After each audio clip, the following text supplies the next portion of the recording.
בשם השם נעשה ונצליח, שיעור תורה, ברוכים הבאים. We're back here on our Wednesday night shiur, doing our Stump the Rabbi series, where you ask questions. Kadosh Baruch Hu, B'ezrat Hashem, will give us the answers to get us through the week, to get us through the year, to get us through difficult times, to get us to understand what is the will of Hashem, and really have some clarity, because I think we all agree that the world is certainly full of confusion. Tonight's shiur will be for a refuah shlema for Rabbanit Levana bat Sarah, Eliyahu ben Gergi, Nazira bat Haviva, Rav Ephraim ben Shulamit, Rabbanit Sarah bat Anat, David ben Esriya, Doris bat Jora, Michal bat Yael, Serach bat Batya, Batya bat Sarah, Orit bat Ilana, Yitro ben Avraham, Talia bat Sarah, Stefan ben Katarina, Jonas ben Sherry Haley, and also for a Atzlacha Rabba for Shaul ben Farzane, Marsha bat Julie, and Ayla, her daughter Ayla bat Marsha, Oshri ben Doris, Gabi ben Doris, Elad ben Doris, David ben Esriya, Yitro ben Avraham, and all of Am Yisrael, especially the ones that are helping us and that are even thinking about helping us, B'ezrat Hashem, to do all the wonderful things that Baruch Hashem were able to do.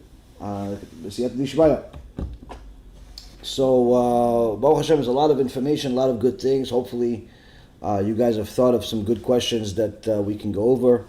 The weekly parasha, Baruch Hashem, is extraordinary. There's a lot to talk about it. There's a lot to talk about the things that are going on in the world. But I'd like to start with, we already said we have obviously quite a bit of confusion in the world today. And obviously this whole situation with Corona has created more confusion, I think, than any other time in recent history, where there's probably been more conspiracy theories created in the last few months than probably all of history put together. And unfortunately, those conspiracy theories are not just in a secular world. If it was just in a secular world, we probably wouldn't even mention it. But the reality is that it's also in the religious world. There's a lot of confusion. A lot of people have become very fanatic about this whole issue of Corona. And I want you to understand that when it comes to anything in the world, as Rav Avigdor Miller said it, and many of our Chachamim have said it, when it comes to anything in the world that is, affects Klal Israel, we do not have an opinion. We do not value our own opinion. Not my opinion, not your opinion, none of those opinions. Whose opinion do we go to? We go to the Gdolei Ador. We go to the Gdolei Ador, we go to the biggest rabbis in the world, and when they say, this is what we do, this is what we do. That's how Am Yisrael has operated, that's how Am Yisrael has functioned, that is how Am Yisrael has survived throughout all of the generations. And we see that throughout the Torah, many times there are obviously different judgments, reward, punishment, all types of things, but we see that there are certain times that tzaddikim get into trouble. Of course, we know the story of the two sons of Aaron HaKohen, were tzaddikim, the Gemara says, that were equivalent to Moshe and Aaron. Nadav and Avihu were Kodesh Kodashim. But yet, they made a mistake. They went into the Kodesh Kodashim without permission. HaKadosh Baruch Hu killed both of them. We see that this obviously is a story that we repeat all the time. We also see that Dinah bat Yaakov, she herself, if you're daughter of Yaakov, how bad can you possibly be? I mean, of course she was holy. She's mentioned in the Torah by name. And Dinah bat Yaakov went outside to go see what the non-Jewish girls were doing and ended up getting herself raped, ended up getting herself pregnant, and from this goy that raped her, Hashem Yishmor. And every 6-year-old boy in Am Yisrael has to learn about that story every year through his entire life. Every boy, every girl, everybody has to learn the story of Dinah getting raped for eternity. Even though she was a tzadikah.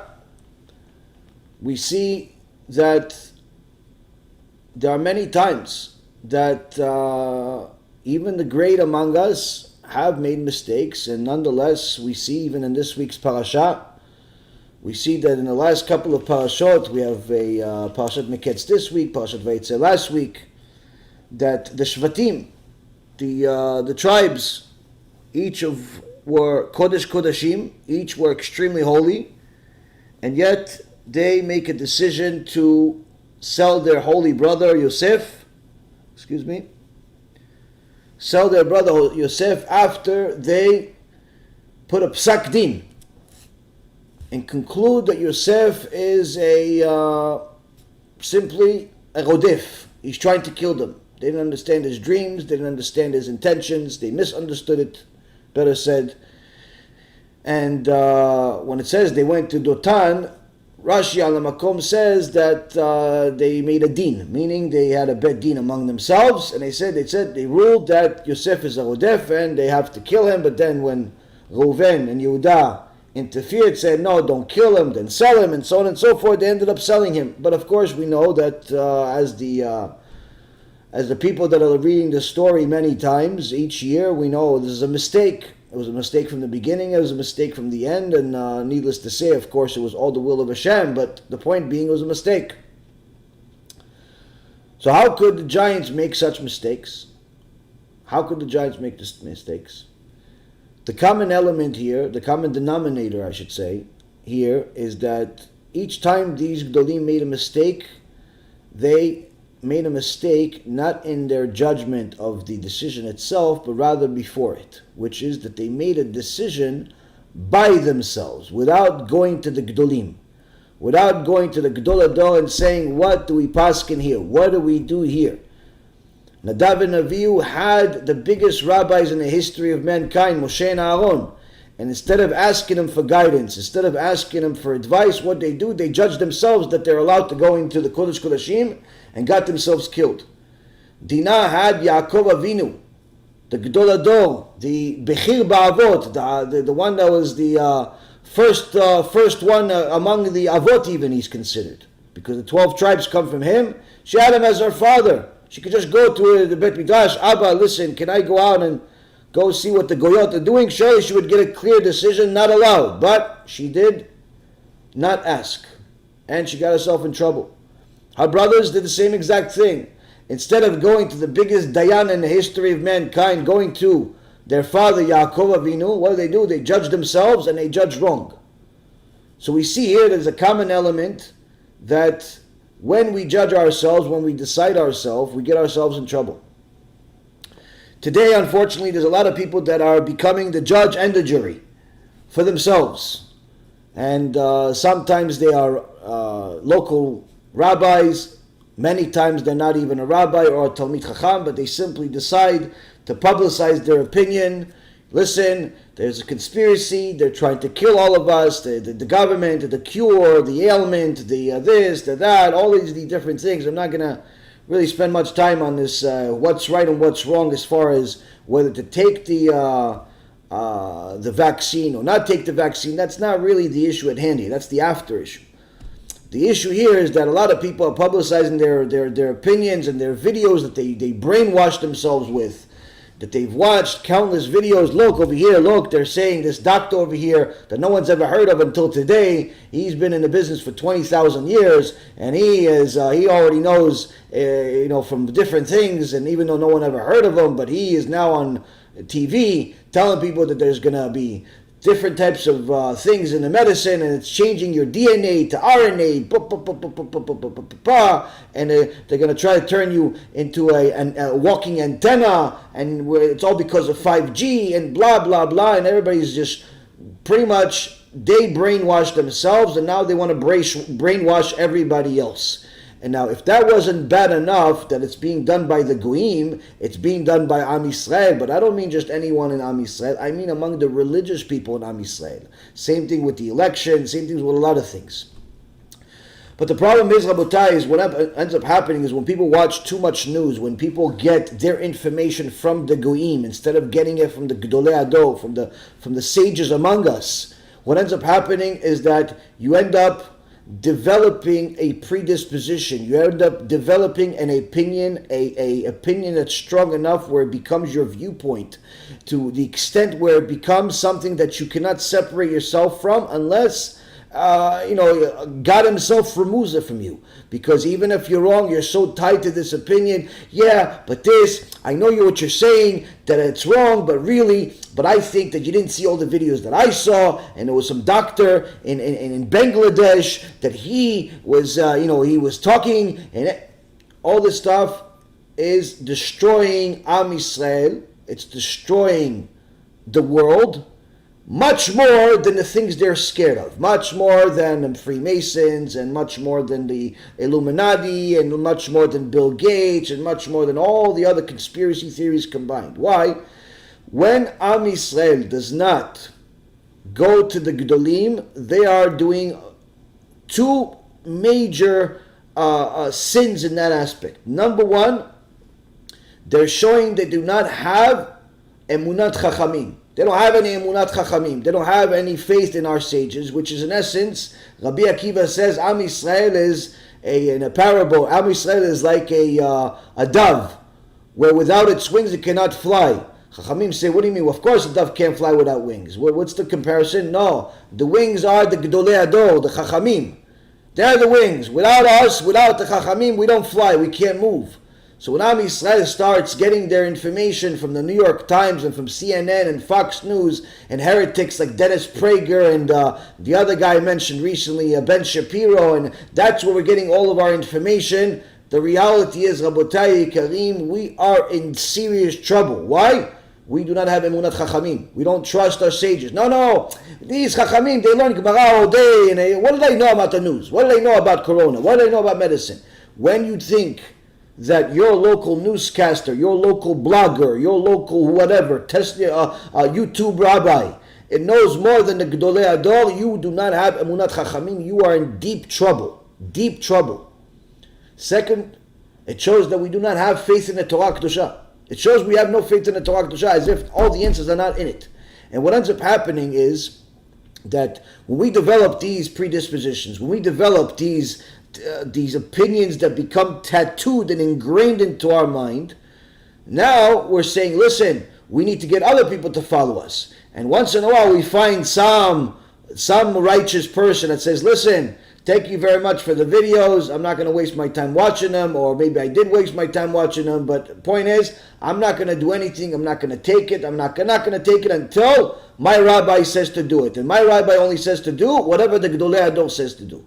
So whenever the biggest rabbis in the world say something, that's when I do it.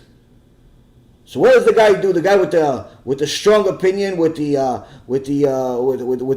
fanatical religious belief in something, whether it be a vaccine, no vaccine, election, no election, all of these different things, they start saying, no, the biggest rabbi in the world already said something, even though he didn't. Because he assumes that the biggest rabbi in the world he's in the same. Since he values his own opinion so much, he assumes that the biggest rabbi in the world surely has the same opinion. So when they end up doing this, one thing leads to the other, and then they start crossing the line. How? Forging documents. Just a few days ago, there was a post going viral all over the internet, all over the WhatsApp, all over everything, and surely, of course, I got it as well. What? Look, all of these great rabbis signed publicly. There's a big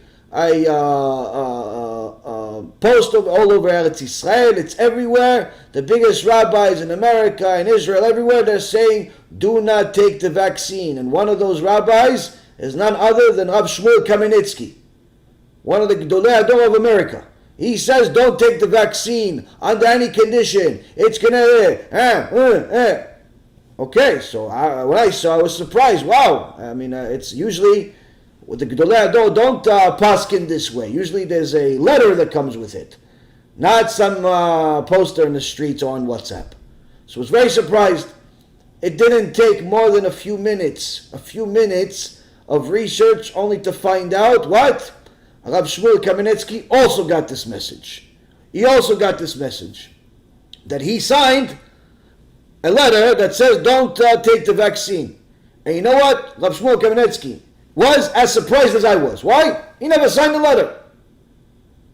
But now, since people think he signed a letter because they believe things that are on WhatsApp and on the internet much more than they believe the words of the Torah, what did he have to do? He had to write a whole letter and publish a whole letter. I did not sign anything telling anybody to take or not take any vaccine. You have to go to your doctors. You have to, in essence, removing himself from the picture altogether. I didn't sign anything. It's complete forged document. And this has also happened in other things. I remember a few years ago, there was a psak publicized by some big rabbis, and the people that were organized and said, oh, look, these big rabbis are saying that wigs are not allowed because idolatry. Yeah, so everybody agreed. What did they end up doing? They ended up including a signature of one rabbi, Rabbi Ba'adani, that never signed it. Now, it was his signature, but what they do, they didn't ask him for the signature. They just assumed that his signature should go there. Whether it was on purpose or accidental, the point is, we agree that wigs should not be allowed, but that's not the way to do it. That's not the way to do it, to just tell people, no, he signed it when he didn't sign it. And it ended up causing more damage than good, having that extra signature. Why? Because you already had a bunch of signatures that really were there. The big rabbis really did sign that wigs are not allowed till this day because of all the issues between India and so on. But that one signature that was forged, if you will, caused more damage. Why? Everybody that's a naysayer, everybody that has a little, a yetzirah said, no. If this one is not legitimate, then surely the other ones aren't. No, but the other ones, we have verification.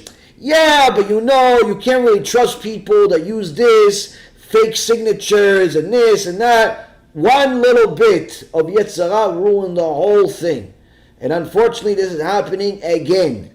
Again, whatever your opinion is about Corona and about the vaccine and about the conspiracies and the New World Order, all that other stuff, I've already told people a million times.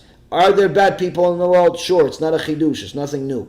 Are there some people that are trying to do bad things? Absolutely. Is the disease real? It exists in the world? Surely, even my family got it. But should you worry about it like as if it's the end of the world? Not necessarily. Why? God runs the world. God runs the world, and He's the one that's going to allow good and bad to happen. It's not going to be because of the vaccine that we're saved, and it's not going to be because of this virus that we're going to die. It's going to be because of sins or mitzvot. Sins will kill us, mitzvot will give us more life. Simple. A person that does not have that belief is 100% a heretic. Cannot be counted in the minyan. Cannot be counted in a Jewish ceremony. Nothing. Why? It's a violation of the 13 principles of faith.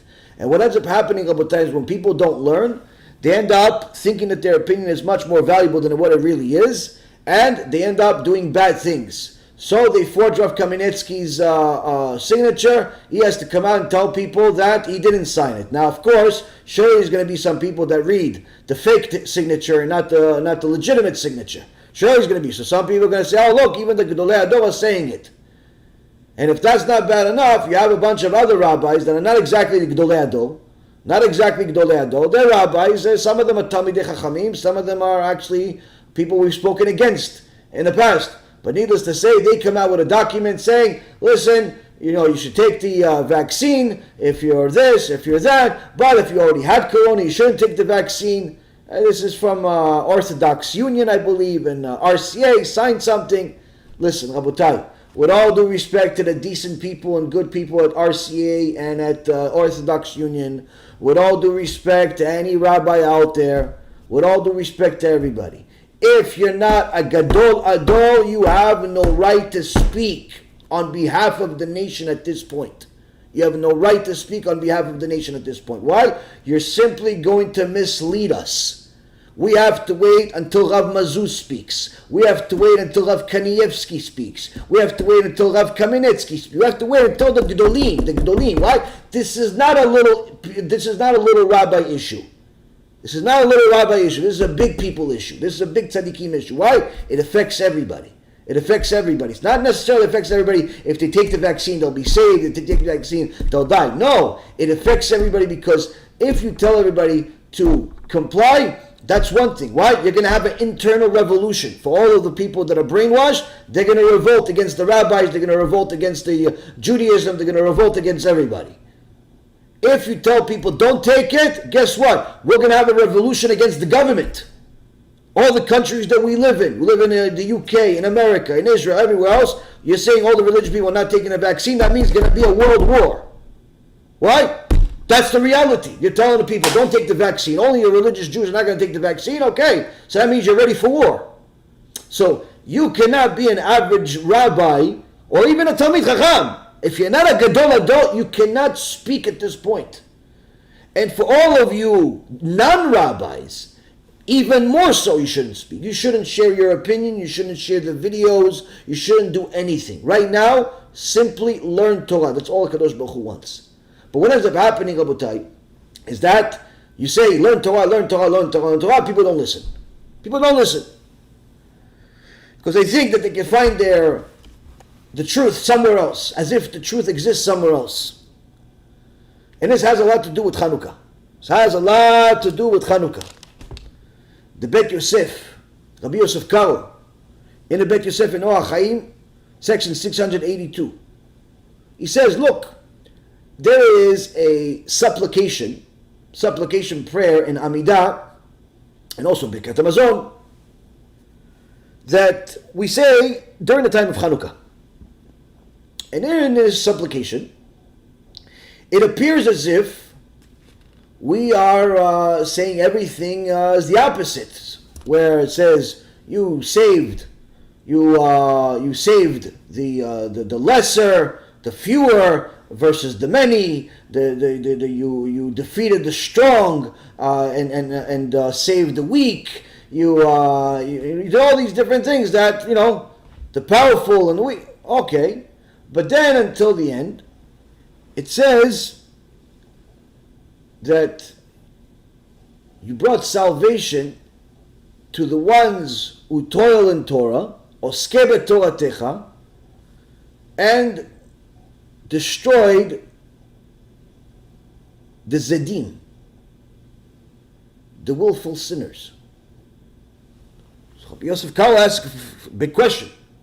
Hold on a second. Until now you said weak, strong, powerful, many, few, everything was opposite. Until the end. The end you said, well, those, you brought salvation to those that toil in your Torah, but and destroyed the ones that are willful sinners. What? If you toil in Torah and a willful sinner, how is that opposite? So in reality, he says, he elaborates over there and he brings one of the Chachamim, says, no, it's not really supposed to be the opposite, it's just certain things that are connected.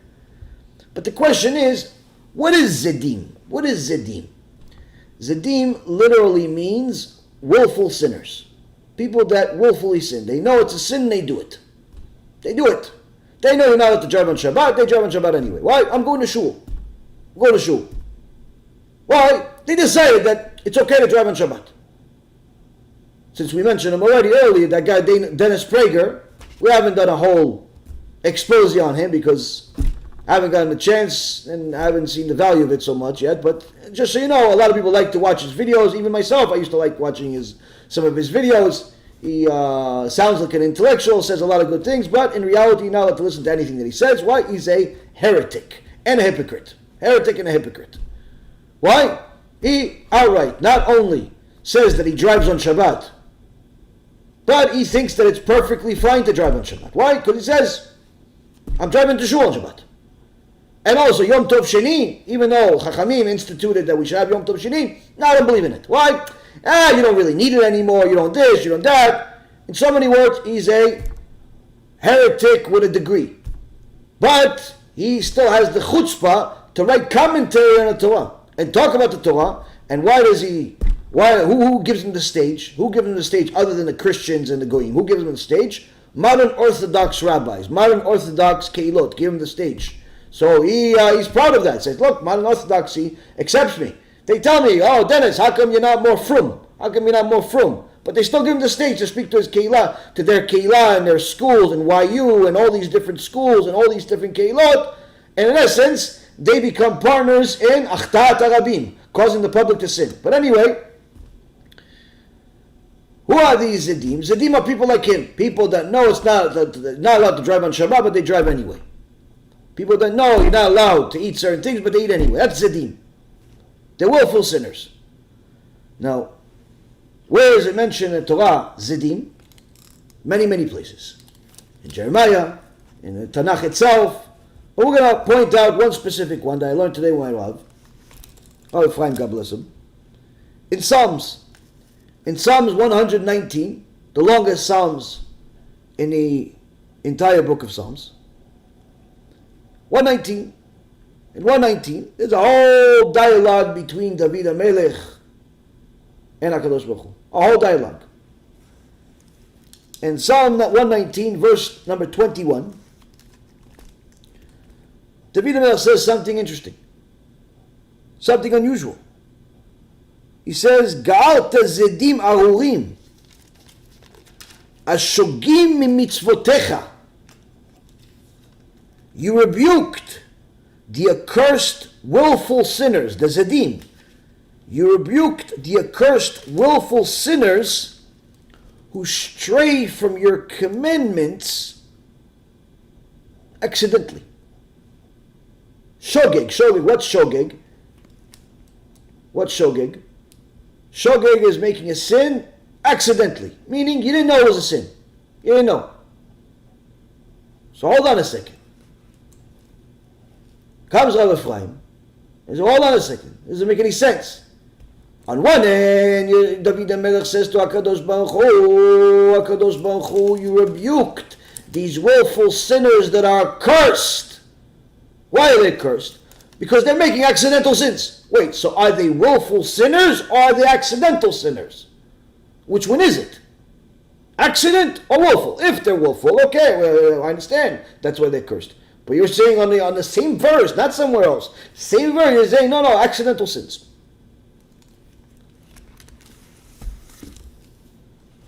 Comes the Radak. 800 years ago and asks the same question. He says, how is it that the Zedim, the ones that are willful sinners, are being compared to Shogegim, the ones that are making accidental sins? So the Radak says something that if we simply understood it and printed it into our mind, we should dance in the streets celebrating this chidush. And if we don't, we have a lot more to learn. Comes the Radak and he says to us, David Melech Israel says, these Zedim, these willful sinners are also Shogegim. Why?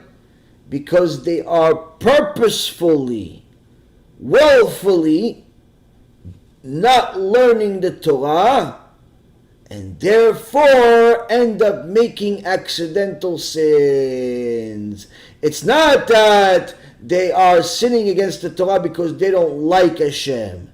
They're sinning against Torah because they're simply not learning Torah. They're not learning from the Chachamim. They're not taking the commentary seriously. They're not understanding what's Da'at Torah. They don't look up to the Gedolei Ador. They don't want to be like Moshe Rabbeinu and Rabbi Akiva. They want to be like maybe LeBron James and Kanye West. They want to be like other people. They want to be like Donald Trump. They don't treat the Torah as if it's the biggest deal that ever existed and ever will exist.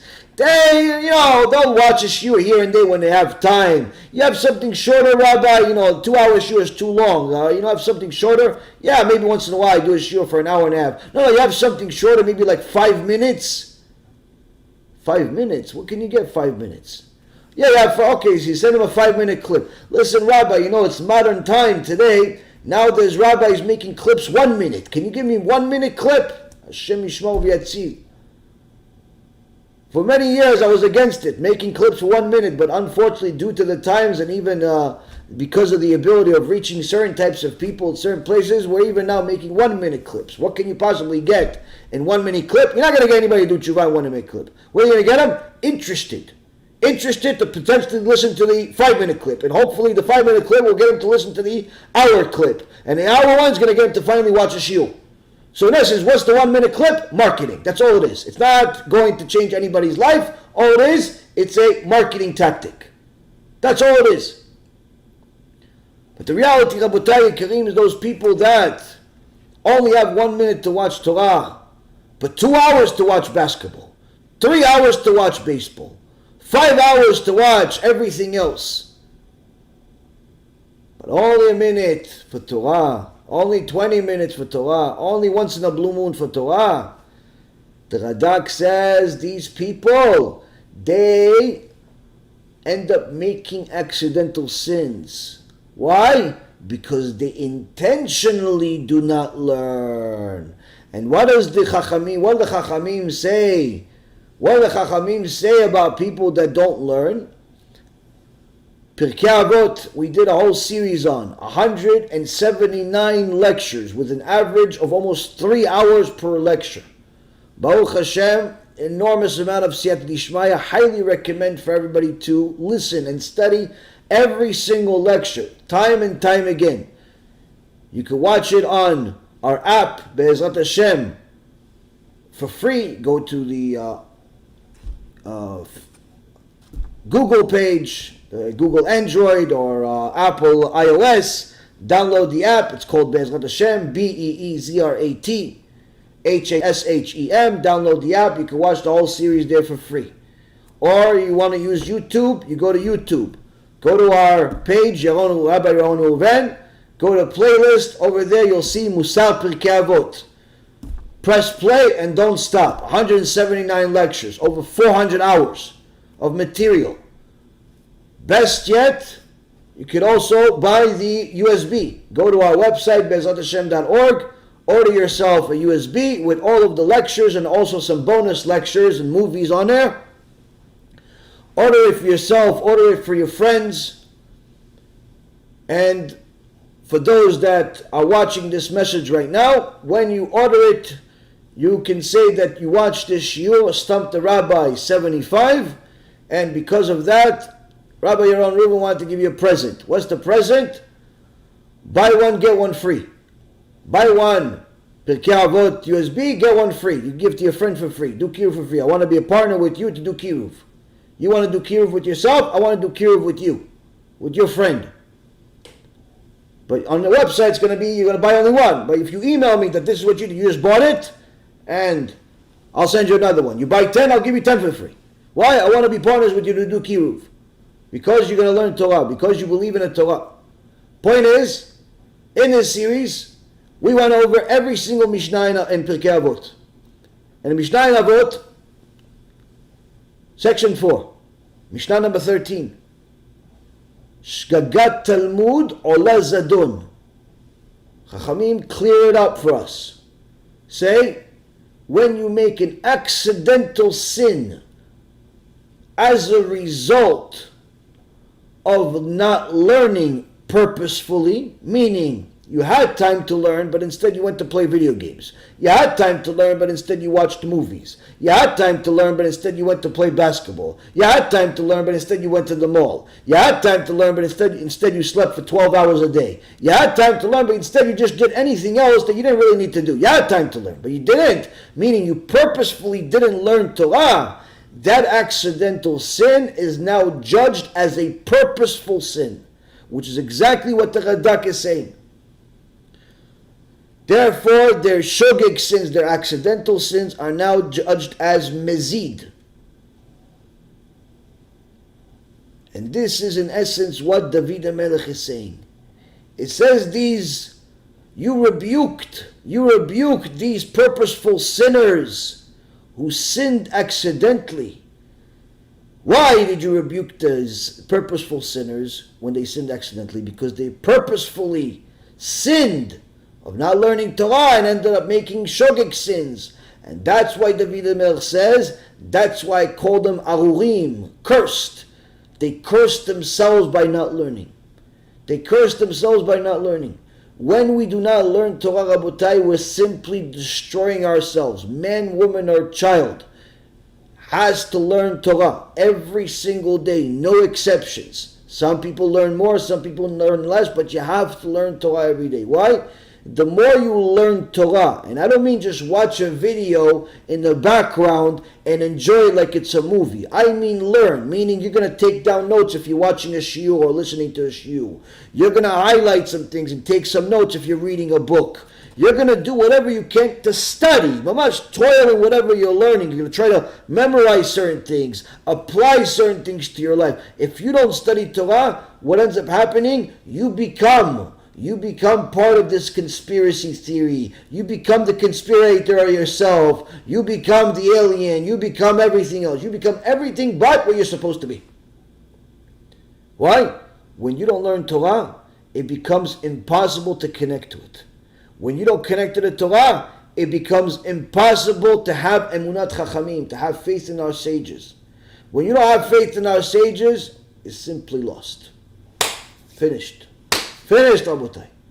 Why do this to ourselves? This is why we have these shulim.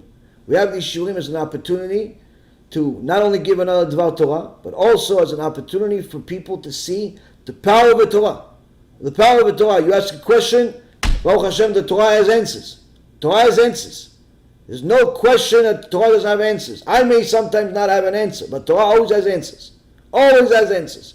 And that's the beauty of the Torah. When you see that there is a document available to every human being in the world for free. A document available to every human being that has the answers to every single possible question that's relevant to your life. And you're not going to toil in it, discover it, go over it, follow it. You're not going to do it. Surely that person is bringing a curse on themselves. With that being said, Rabotai, Zat Hashem, this gives us chizuk to have some good questions, and Zat Hashem apply as much of it as possible to our lives. So we're going to start taking some of your questions. Okay, happy Hanukkah. Yeah. Alabama, Baruch Hashem. Indonesia, Baruch Hashem, Baruch Hashem. All right. Okay. Shabti Ben Aneta says, any food ideas just started to get hungry every time I watch Shiur Torah. Yes, the Shulchan Aruch says we're not allowed to eat while we learn Torah, when we're learning books and so on, but sometimes a person needs to do it in order to help them learn Torah, either because they're falling asleep or because they're having a tough time keeping their focus and so on, so they need to choose something. And this happens. Surely the Yetzer Hara is going to sometimes make you overeat and in essence use all your energy on your stomach, which makes you even more tired. So you're trying to eat in order to stay awake, but you end up getting tired as a result of eating. So just be careful on that. Whatever you're eating, try to eat something that's light. Yuri, Rabbi, can I ask you a question? Yes, that was a question. Very good question. The whole point of the thing is to ask questions, Yuri. Come on. Leah, the Torah says that one of the punishments for the Tower of Babel was that people were turned into monkeys and elephants. Does that mean that those two animals were not created during the 6 days of creation? No, it doesn't mean that. It's a good question. No, it doesn't mean that. It simply means that HaKadosh Baruch Hu turned them into other creatures. There are some creatures in the world that have neshamot in them, that have souls in them of human beings. As the Arizal says in Shara Gilgulim, that there are certain sins that a person can make, that their punishment is not even Gehinom or Kafekela, but rather they have to be reincarnated as an animal. For example, if a Jew is intimate with a non-Jew, and they don't do tshuva, and they end up dying, then they have to be reincarnated as a dog. They have to be reincarnated as a dog. So as I told you guys several stories about that, and there's other animals also. It's also always midah keneged midah. So that doesn't mean that all dogs have souls in them. Some do, some don't. I would say comfortably that most don't, but I don't necessarily know that for a fact. It just seems to be that case. The dogs that have souls in them are usually unusual. The animals that have souls in them are usually unusual. For example, there was a video made some time ago where there was a video of an elephant that was able to draw an elephant. The elephant was able to paint an elephant. Obviously, no, I don't think anybody that read some of what the Arizal and the other Chachamim talked about, Gilgulim and so on, it's not hard to believe that there's a soul, a human soul inside that elephant that knows how to paint an elephant. And there are other animals like that. There are also sometimes, unfortunately, people that get punished and they get reincarnated as plants. So there's actually a video I once saw, and it was actually in Eretz Israel, that a woman had a death in the family, and then she a few months later, however long later, she walked by and she saw that there was a plant, like a flower in the street, that as soon as she passed, it started moving. She thought she was hallucinating, so she looked back, and she saw the plant is, when she's there, she's moving back and forth, the plant, little flower, is going back and forth, back and forth, back and forth. She started going away from it. It stopped moving, it moved less and less. It came closer, as if it's happy to see her, starts moving back and forth. She thought maybe she's losing her mind, so she brought her friend, and her friend brought her phone, of course, and started videotaping this. And it's unbelievable. Unbelievable. You see how the friend comes next to the plant, nothing happens. She comes next to the plant is moving back and forth. She starts talking to it and it responds in certain moves. Unbelievable stuff. Now again, you can say this is that. The point being is, if it's legitimate, if it's real, it's not a very difficult to explain it according to our Torah, which is that there is a soul in it that perhaps is connected to that woman in some way or another, family member or something like that. So there are many, many things. In today's world, everybody is a cameraman. Everybody's a newscaster with the phones and everything else. So a lot of things that we read in books that only few Chachamim were privy to see in previous generations, today you actually see a lot of things in real life because somebody videotapes everything. So Baruch Hashem, there's many, many examples like this of souls going into different creatures, whether it be animals or it be rocks or it be dogs and so on and so forth. So that doesn't mean that those things didn't exist at the time of creation. It just means that HaKadosh Baruch Hu took his existing creation and utilized it for something in addition to what the original creation was for. Next question. Monkeys were not in the garden. Okay, monkeys were not in the garden. I don't know how you would arrive at that conclusion, but I never heard such a thing. Why does the Rambam, Aaron is asking, why does the Rambam speak about bloodletting in Deot? Is it to be practiced? Okay, so bloodletting is, in essence, in the old days, the leaders in the medical world believed that bloodletting was healthy. It was good for people, and even some of the sages in the Gemara used to do it. Only later on, as medicine evolved and we discovered even more things than we knew back then, did we realize that it's not as healthy as we thought and actually could even be dangerous due to infections and so on. So in those days, at the time of the Rambam, which is almost 850 years ago, or at the time of the Gemara, which is 1600 years ago, and stories even going back 3,000 years, it was believed that bloodletting was a healthy thing to do. But today we have a more advanced medicine in certain aspects that has confirmed that this is no longer relevant. It doesn't mean that the sages were wrong 2,000 years ago, because we all know that nature in itself has changed to a certain extent over the years. Not like the heretical scientists say and the philosophers say that they all, believe that we all came from some rock and somehow we're speaking today. They have a hard time believing that God created the world. God created a chicken completely made and didn't need a chicken to sit on an egg. They have a hard time believing that God created a monkey. They believe he had to come from some lizard. That they have a hard time believing that humans, were just born as humans, created as humans. That had to come from a monkey, and so on and so forth. They have a hard time believing that, but they have no problem believing that the monkey, the human, the lizard, the cat, everything else came from a rock. And the rock came from nothing. That they don't have a hard time believing, which is obviously absurd. But the point being is that the Gemara itself tells us how people were in those times during the debates that they're having and the different stories they have. And for example, they say, how does somebody know, if he has if he's a shepherd and he has sheep, he has a huge field and so on, how does he know how far to allow his sheep to go versus once it's too far and it's already perhaps reaching into land that could belong to somebody else? The Gemara simply explains, and obviously the whole debate going back and forth, but the point is, Gemara says, as far as I can see. As far as I can see. Okay, so the next obvious question is, how far can the average person see?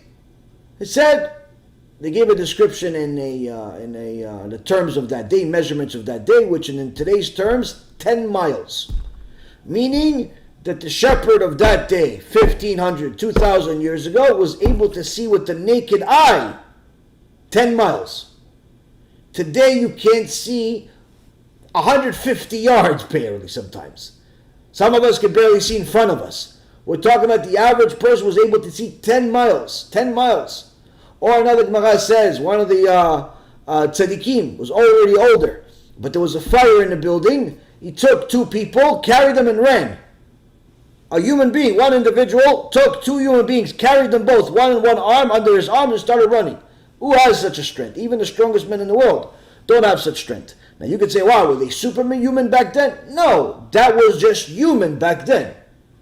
That was the nature back then. We have gotten weaker, we have gotten smaller, we have gotten stupider. People have deteriorated over time, not just in their spirituality, but also in a lot of other things. We also have a Gemara that talks about how Moshe Rabbeinu and the entire tribe of Levi were all 20 feet tall. 20 feet tall. Now to us, wow, they were giants? No, they were normal to be a Levi. In order to be, if you were a Levi, you were 20 feet tall. Now how come you don't see anybody today that's 20 feet tall? Because 3,330 years have passed. A lot of things have changed. A lot of poison has entered our body. A lot of things have, a lot of the blessings that the previous generation were gifted are no longer being given to this particular generation, and so on and so forth. The point being is, nature has changed to a certain extent. It doesn't mean that we went from being monkeys to being humans. No, that's not. It's actually the opposite.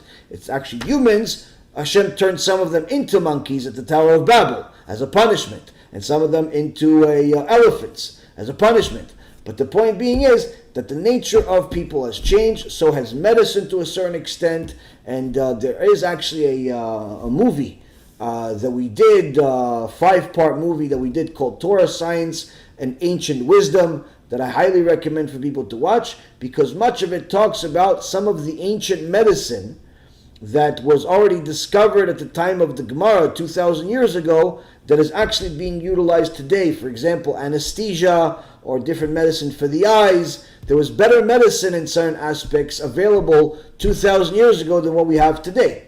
And certain things are not available today, or available today and weren't available back then. So it's not that the present is better than the past, and it's not necessarily that the past is always better than the first. It's just different. It's just different. Nothing new under the sun, in so many words. Things are just different. What does one do? One is asking this. What does one do when in doubt whether or not Birkot Torah were recited? Well, first and foremost, he has to do TeShuva. He has to do TeShuva and say, I'm sorry to HaKadosh Baruch Hu that he or she are treating the Torah so lightly that they forget that they even did a blessing. Because when a person does a blessing, he should remember it. So one of the ways to remember a blessing is by breaking it up into three, and not being in a hurry like we all tend to do, breaking it up into three. So whatever the blessing is, let's say for example you want to bless water. I already blessed this water, but I'll give you an example. I'm not going to say the name of Hashem, but you see. So instead of saying Baruch Hashem Elokeinu melech haolam shehakol nהיה midvaro, which is, takes you 2.5 seconds. Most of us do it. Some of us do it even faster. You break it up into three. Baruch atah Hashem Elokeinu melech haolam shehakol nהיה midvaro. That simple addition of an extra 2 or 3 seconds of breaking up the blessing into three, you pause for a half a second in between, makes a world of difference. Makes a world of difference. So that's the first thing that he should do. He should do tshuva and make a commitment, or she should make a commitment to changing the way that they make blessings. I know it's hard. I know sometimes you're in a hurry and so on and so forth, but I promise you those extra 2 seconds are going to save you a lot of headache. Now, the next thing is in regards to the brachot. The Gemara says that since blessings are a rabbinical enactment, anytime we forget whether we blessed or we didn't bless, we don't bless again. If we don't know let's say for example you want to drink or you want to eat an apple, but you forgot if you made a blessing on the apple. If you forgot whether you made a blessing on the apple or not, you don't make an additional blessing.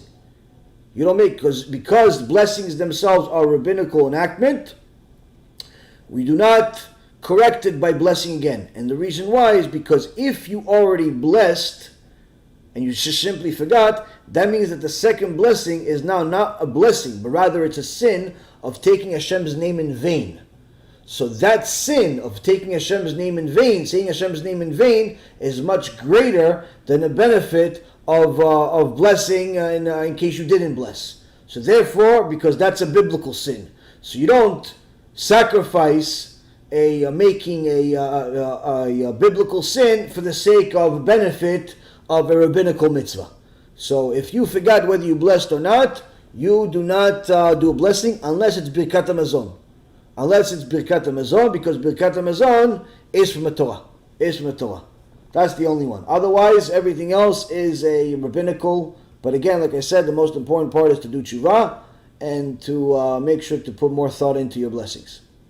Next, Mike is asking, Kvod, we learned that Hashem maintains the world because of Torah study. Otherwise, the world would cease. Is this only study of Gemara or any study like Midrash, Chumash, Tanakh?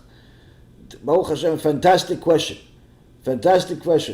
So the pasuk goes, "Ve'im lo briti yomam v'layla chukot shamayim va'aretz lo samti."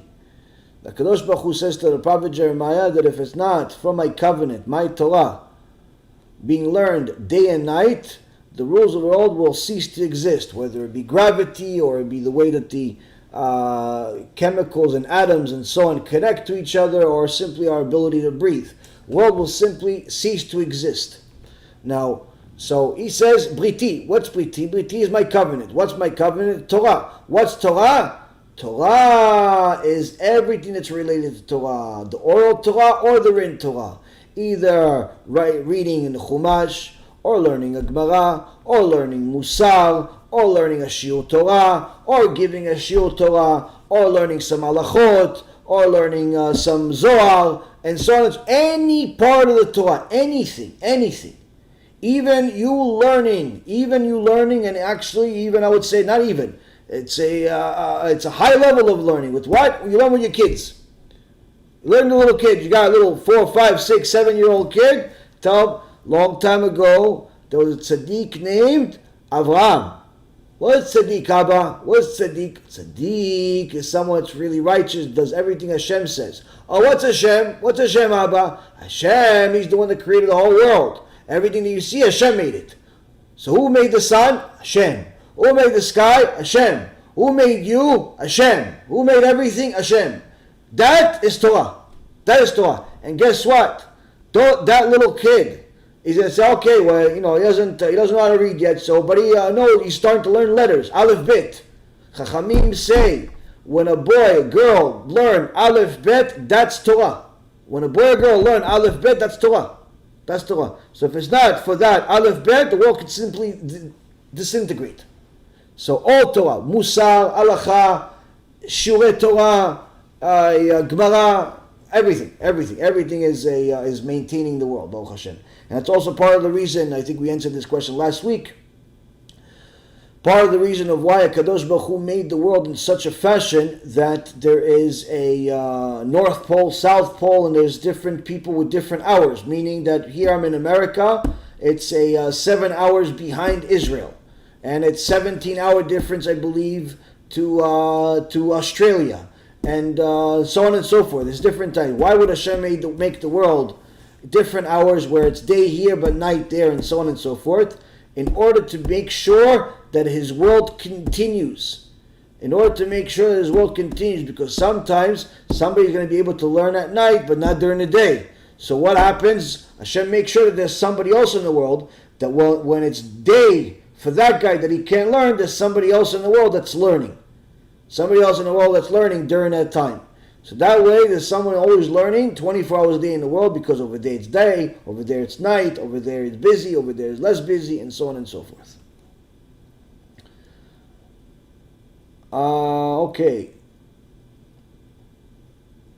Does the question also entail reading Tehillim? If you're referring to the same question of Mike about reading Tehillim, if that's considered Torah. Tehillim is considered Torah if you're studying it. If you're studying it, you're looking at it with commentary, you're trying to understand what the verses mean, yes. But if you're just reading it without understanding a single word, it's not considered learning Torah. It's not considered learning Torah. It's good, but it's not considered learning Torah. But if you're studying Tehillim with commentary by the different sages, that's perfectly fine. David Yosef is asking, am I allowed to pray or learn Torah while an animal, specifically a dog or cat, is in the same room? And is it recommended to have a pet? So it's not recommended at all. Not recommended at all to pray when there's an animal in the room. Not recommended at all. It's not a completely forbidden, because sometimes it's there's no option, but you cannot face it, and also you have to make sure that it doesn't smell terrible. If it smells terrible, then you're not allowed to pray there. But in regards to having a pet, that depends on you. That depends on you. Some people, love pets. They want to have fish. They want to have dogs, cats, and so on. You have to understand a couple of things. Number one, having a pet is a responsibility, but not just a responsibility to clean after them and so on, but also an halachic responsibility. You have to learn the halachot of what it means to own a pet. For example, you're not allowed to eat before your pet. Yes, even though you are a holy Jew, a good Jew, and all that good stuff, you could be the biggest rabbi in the world. If you have a dog and you're about to eat, you have to feed your dog first. Why? Or else it's called tsar ba'al chaim, where you're causing the dog suffering because he's not eating and you're eating. So you have to make sure that the dog eats before you. Dog eats before you. Second thing is, highly not recommended for you to have them sleep in your bed, or even in your bedroom, or even in the house. Why? Because the Mekubalim say and explain to us that the dogs specifically have tum'ah. They bring impurity. Doesn't mean that they're forbidden, because a dog is a good animal. A dog is called dog. It's called kelev because kulolev, he's all heart. Kulolev, that's why its name is kelev. But that doesn't make it perfect. It's also an animal that has a lot of tum'ah. So many religious Jews do not have dogs because they don't want that tum'ah in their house. They don't want that impurity in their house. Plus, it comes with a lot of different issues. So if you don't have a dog, I personally would not recommend getting one. Unless you have a need for it. If a person is blind, they need a walking dog. A person is disabled in some way, needs something, some type of companion. There's different reasons people get a dog. But if you're just getting a dog because you saw a picture on the internet of cute dogs and you want to get one for your kids, I wouldn't recommend it. I would say have another kid instead. Have another kid instead. Definitely take away any extra time that you have and any extra room in your heart. I wouldn't recommend getting a dog or a cat, even though I had a dog for 16 years and I cared for him a lot. He was a fantastic dog. I cared for him so much that I not only said a couple of stories about him in my shiurim, there's also one of my videos. One of the videos that we made into a movie has him in it. He's in the video. That dog probably learned more Torah than any dog in his generation. It was Talmid Chacham, that dog. But the point being is that I am not getting a new dog, not because I dislike dogs, but because it comes with certain things with it, certain baggage with it that I don't want to be involved in. I don't want to be involved in, and part of it is the tumah. So that's the second thing. Third thing is you have to understand that animals are muktzeh during Shabbat, meaning you're not allowed to pet them, and even walking them is something you have to be very careful with. You can't walk the dog with a long leash and the leash ends up hanging. You have to walk them with a short leash. You're also not allowed to pick up after them, which can create some animosity between you and your neighbors if they don't know why you're not picking up after your dog on Shabbat. So it comes with baggage. The point being is it's not worth it in my opinion. But again, there's different people have different opinions, different likes. I have a friend that is avrech in a kollel, but he has his house like a zoo. He loves animals. His house like literally like a zoo. He's got, I don't know, like 10 birds and dogs and this and that. And, for each his own. It doesn't make him less righteous. He's a fantastic person. He learns in Torah all day. He's an avrech. But, of course, he has a responsibility.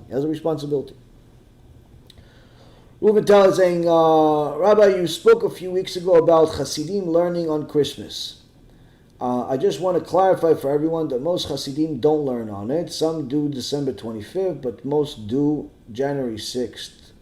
And a few do both. My minhag is not to learn. Okay, great. So, what's the point? Oh, there's no question. Oh, okay. So, all right. So you're saying that the Hasidim don't, not all, yeah, I said that not all Hasidim do it. Some do it. I know it's a common minhag among Chabad. Chabad is very strong in this particular minhag that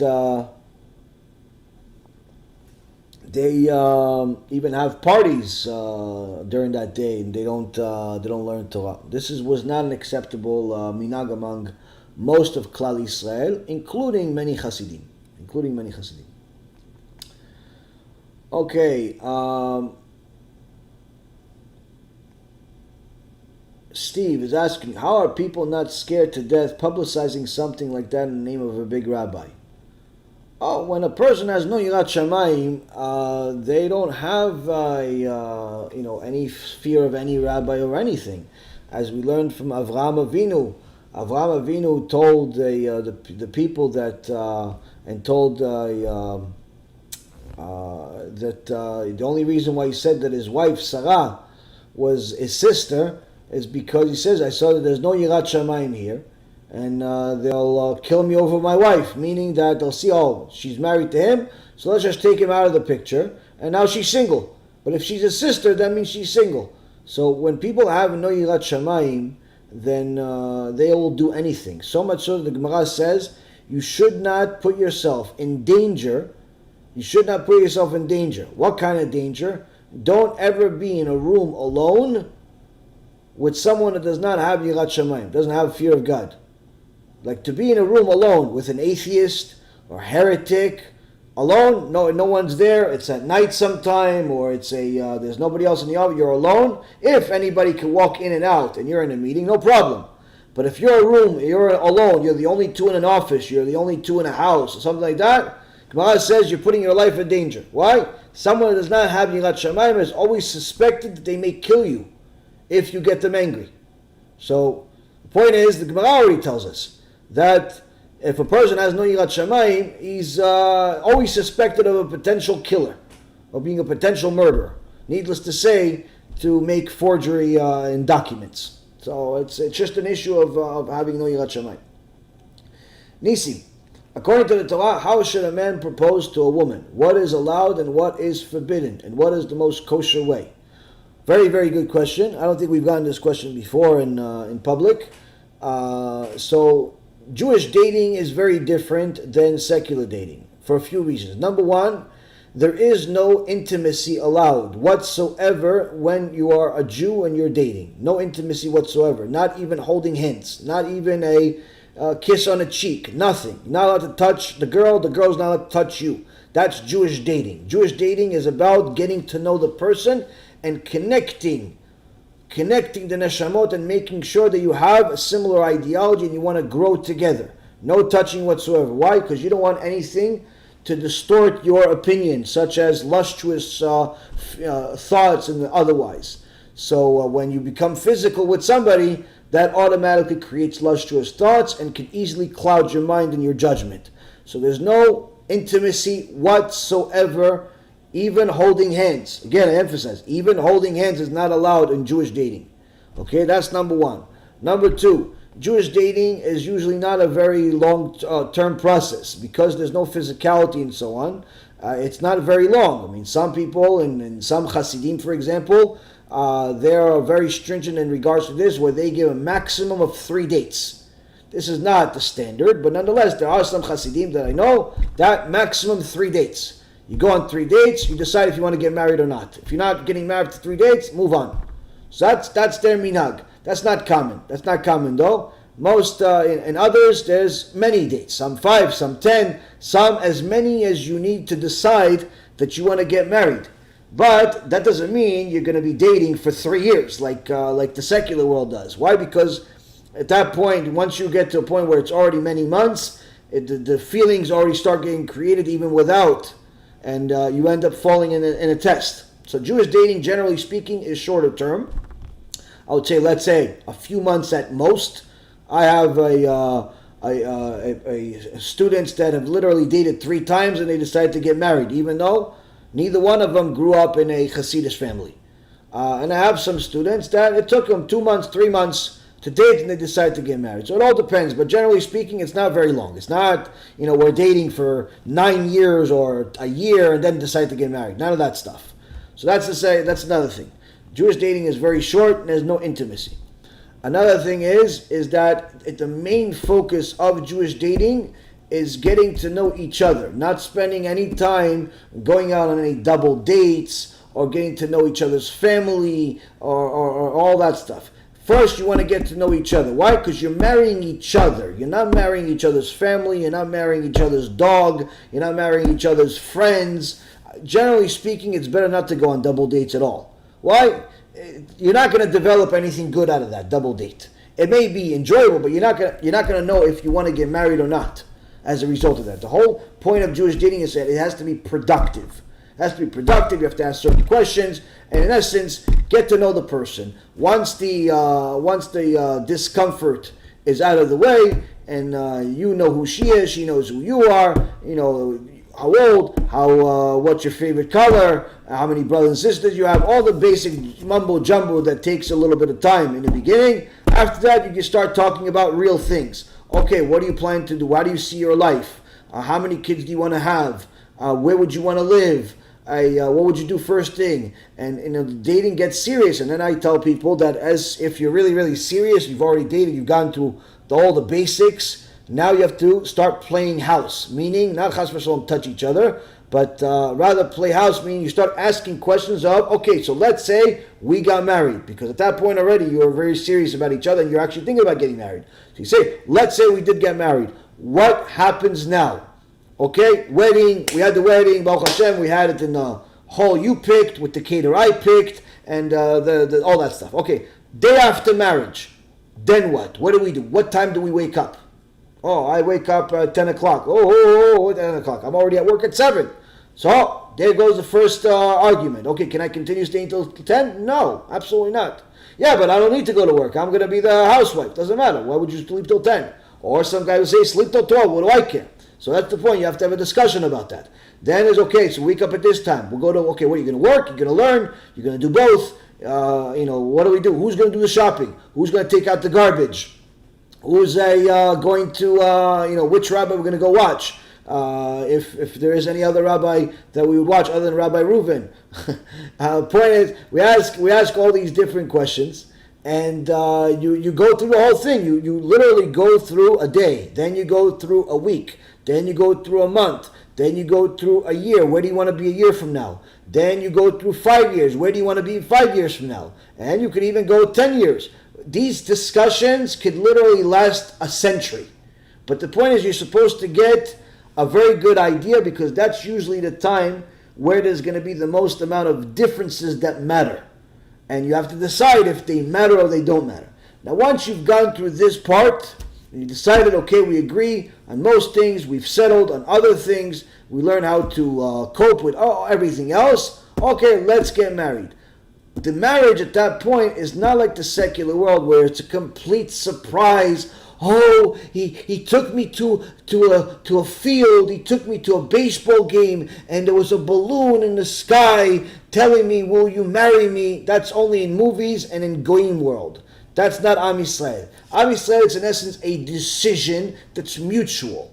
It's a decision that's mutual. By the time he asked her to marry him, that decision is simply made already, meaning we've agreed to do it. Surely you could be romantic, you could buy her a nice dinner and flowers and so on, and a ring, whatever, but there's no, it's not really that much of a surprise, first of all. Second of all, forbidden to kneel on your knee. Forbidden to kneel on your knee. Why? She is not God.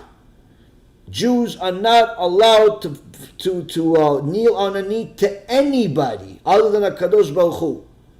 No kneeling. You could sit down, she could sit down, and you're both sitting down and say, listen, I want to marry you, I love you, I care for you, I think we grow, blah, blah, blah, all that good stuff. Yeah, after she says yes, Bezrat Hashem, no kissing, no hugging, even though you're going to get married tomorrow, that'll make a difference. Still no affection until after the wedding, assuming she's Torah. There's no kneeling whatsoever. Now, after you've decided this is a good person, now if you have good manners, before you even ask the girl to marry you, you should go and speak to her father. If her father is a shomer Torah v'mitzvot, if he's observant, if he's Torah observant, then you want to get his okay, you want to give him the respect that and the honor that you want to marry his daughter, and you want to have his his okay. But I can tell you something. Unfortunately today, if you haven't noticed, most Jewish people are not as religious as we would like for them to be, hence the reason why we do this shuling. Okay? So because of that, there are many secular people and there are many secular-minded religious people that instead of caring about their daughter or their son building a Jewish home, they care about reputation. So sometimes you would have it where a parent will make the mistake of getting in the way of a marriage of their child, telling their daughter not to marry a certain young man because a certain young man doesn't come from a family that's good enough, or he doesn't have the right color, or the right height, or the right bank account, or the right something. Complete sinat chinam, prejudice, disgusting behavior, but they say it classy, like as if, no, it's not good for you. And first and foremost, you should know that parent is not only making a sin from the Torah by getting in the way of that zivug, that parent's life is on the line. Meaning, a Kadosh Baruch Hu is very likely to kill that parent. That's how bad it is. You look at the Sfarim HaKadoshim, you look at Sefer Hasidim, you look at several other places that talk about people that get in the way of a zivug, their life is on the line. The fact that they're alive every day is a miracle. A miracle. I've had this situation a few times. People come to me and tell me, listen, my father doesn't want me to marry this girl. My father doesn't want me to marry this guy. My mother doesn't want this. My mother does that. I said, do you love your parents? She said, yeah, that's why I'm asking you. I said, okay, if you love them, don't listen to them. Why? They're making a sin from the Torah. Don't listen to them. If the boy is good, the girl is good, the shomer Torah mitzvot, they keep the Torah. The person you're picking is a good person. They're not, a crackhead. They're not a gangster. They're good. They keep Torah. They keep mitzvot. They're just not rich, or they're just not Ashkenazi, or they're not Sfaradi. Nonsense. But they're a good person. That's it. Marry them. Don't listen to your parents. Yeah, but what if they don't come to the wedding? Don't come. What if they disown me? Let them disown you. Why? If you love your parents, you're not going to listen to them. Why? It's a sin to listen to them. If they tell you not to marry somebody. Even if they tell you to delay the wedding, it's a sin to delay the wedding. Not allowed to delay the wedding. Gemara talks very harshly on people that delay weddings. Literally puts the person's life on the line. So this, unfortunately, is becoming more and more common where parents cause their kids disaster. They end up leading their kids to sin. Din karet sins. The kids end up going against Hashem because they're trying to please their parents. Why? They're not letting her marry him. They're not letting him marry her. So what do? Okay, you know what? I love you. I want to marry her. But they don't want us to get married, so let's act like we're married anyway. Or better yet, okay, she doesn't want to marry. Okay, so you know what? I'll just find anybody. They end up cheating or doing all types of things. And then again, that parent becomes a machtia rabim. A machtia rabim, the Rambam writes, in Chot Tshuva, is a person that HaKadosh Baruch Hu withholds his Tshuva, doesn't allow him to do Tshuva in a normal way.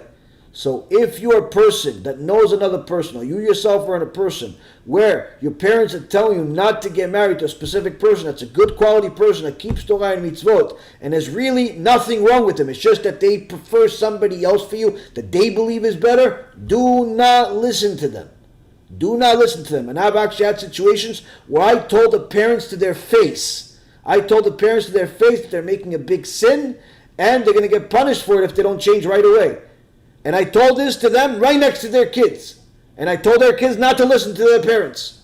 Why? Because it's for their parents' good that the kid doesn't listen to them. In one particular case I remember, there was a young man came to me, it was a whole fiasco. Hashem Yishmo, what a fiasco. I don't wish this on my enemies. What a difficulty this boy had.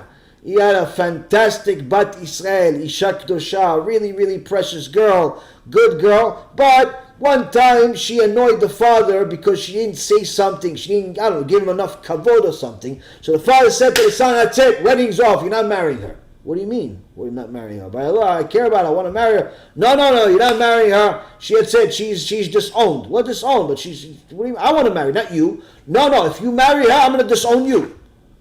And that's what the father threatened the boy with. And the boy came to me and I told him, don't listen to your father. Go to a Talmid Chacham. If you don't want to listen to me, go to another Talmid Chacham. He goes, yeah, my father is a Talmid Chacham. My father is a big Talmid Chacham. He's a big rabbi in Argentina. He's this, he's that. What am I going to do? I told him, listen, your father may be a Talmid Chacham, but he has Ruach Shtut in his head. He has some type of demon or something in his head. He's making a big mistake. You're not allowed to listen to him. Baruch Hashem, it was a big process, a lot of conversations. We tried a bunch of different things to make peace. Nothing worked. Long story short, the kid went with it. He ended up marrying the girl. Ishtabach Shimon Lahad. They got married. They have a kid. They're happily married. And eventually the father came around. He had to swallow his ego. Why? Once babies come into the picture, no grandparent wants to miss out. And if they do, they're not worth it anyway. Point being, Abotai, when it comes to Jewish marriage, it's a very, very important thing and we cannot treat it lightly. So you have to date the right way, you have to date the right person, and you have to make sure that you follow the Torah from A to Z. A to Z. Last but not least, you're not allowed, if you are a Shomer Torah and Mitzvot, you're not allowed to marry someone that's not keeping Torah and Mitzvot. Not allowed. Why? Because they'll bring you down. No, but maybe I can make her religious. No such thing. We're not allowed to take such risks. If they want to become religious once they get married, let them become religious before they get married. And if you see that they're religious for a while, then maybe you could start dating them. But don't even start dating somebody that's not religious. Do not start dating anyone that's not religious. And even if they're religious but they're not in your level, it's also problematic. Why? If she listens to heretics and that's her leaders, and you listen to Emet, your marriage is not going to survive. You may like her as a decent human being while you're dating, but short period of time after you get married, you're going to realize you made the mistake of your life. It's better to go find somebody else, even if that means you have to go waste another 2 years looking for somebody, than to marry the wrong person and suffer for a long time for it and get divorced, a nightmare. So the Gemara says having a bad wife is one of the things that relieves a person from punishment in Gehenna. That's how bad having a bad wife is. So be very careful with who you marry, and also a bad husband. So it's sometimes people make decisions for marriage with less thought process than they do for buying a car. For buying a car, at least they do some research, they try to get second opinions. When it comes to a marriage, people just, whoever comes first. Nonsense. You have to think about it, you have to make sure that you both have the same ideology. You're attracted to each other, and you have the same ideology. Everything else is secondary. Everything else is secondary. Next question. Charlie. Let's say you don't have enough time to complete the whole Shachrit service while being at home before work. You do the required Shema and Amidah. Are you penalized for not completing, or you just lose the merit? If for some reason you never get married or marry and divorce, wrong person, will you be reunited with a soulmate in the next life? Or so you're asking double header. Okay. So first question is, when you're praying, when you do part of the prayer instead of the full prayer, if you fulfilled the main parts such that are Shema Yisrael and Amidah, then you have fulfilled your obligation of prayer. And not praying the rest of it, you lost the merit. You lost the extra stuff. That does not mean that you should continue just praying that. You should pray more than that. But the point is that, it's not a sin like you missed the whole prayer or something like that. Now, excuse me, if a person never gets married, or married and divorced, never gets married and divorced are two completely different animals. Why? Because someone that never gets married, assuming that they tried to get married, they weren't like one of these people that just became depressed and decided they're not going to get married, or they wasted their time dating people and pretending to be married, like some people do in the secular world, where they live together for 15 years without getting married. That's a mistake. That's a person that's going to get punished severely for such a thing. But if they they looked for a shidduch. I have a cousin. He's an enormous Talmid Chacham, something out of this world. He only learns Torah. Doesn't work. He only learns Torah from morning to night. He's a rabbi. He gives shurim in Hebrew. You're never going to see him on the internet. You're never going to see him holding a phone even. But he is already almost 50 years old, 48, 49 years old, and he's still single, never been married. He wants to get married, but he cannot find a girl that's willing to marry someone that's not willing to work, only wants to learn Torah. Can't find. Everybody wants him to work. Everybody wants him to work at least part-time. He's not willing to part with the Torah. He says he's only going to learn Torah. If she wants him to work, can't. And until this day, he hasn't had the merit to find a kala. And of course, this kala has to be very special. It has to be somebody that is willing to marry someone that's a full-time avrech with no intention whatsoever of ever working. Even if it's like, why don't you become a rabbi that makes a living? No, not even that. He wants to learn Torah day and night. That's what he wants in his life. He's a handsome guy. He's an enormous chacham. To find a special woman, Hashem hasn't sent it yet. Does that mean he's never going to get married? Hopefully he does get married. I even tried myself to see maybe I know somebody, but he only speaks Hebrew, doesn't speak a word of English. So I don't really know that many people that speak only Hebrew and that are in that caliber where they're willing to marry an avrech. And also, he doesn't necessarily want a woman that's married with that's divorced with 3 kids. He doesn't want that. He wants a woman that's also never got married, and he wants to have kids. So he doesn't want to marry someone that's can't have kids. So again, he knows what he wants, and he hasn't found it yet. Hashem hasn't sent it yet. Does that mean that he'll get punished for it? No, he's trying. He tried. He went on shidduchim. It hasn't succeeded. He's not going to get punished for it. There are some people in the world, chas v'shalom on him, on anybody in Am Yisrael, but there are certain people in the world that their tikkun of marriage was already completed in the previous incarnation, and it's decreed from heaven for them not to get married during this life. So they try, and it simply won't happen. There are some people like that. But again, you still have to try. No one is absolved from trying. Everybody has to try to get married. Everybody has to try to find someone. I know several people that told me when they were younger, when they were in their 30s, they thought they had more time. When they were in their 40s, they didn't really feel like getting married anymore. They liked their freedom.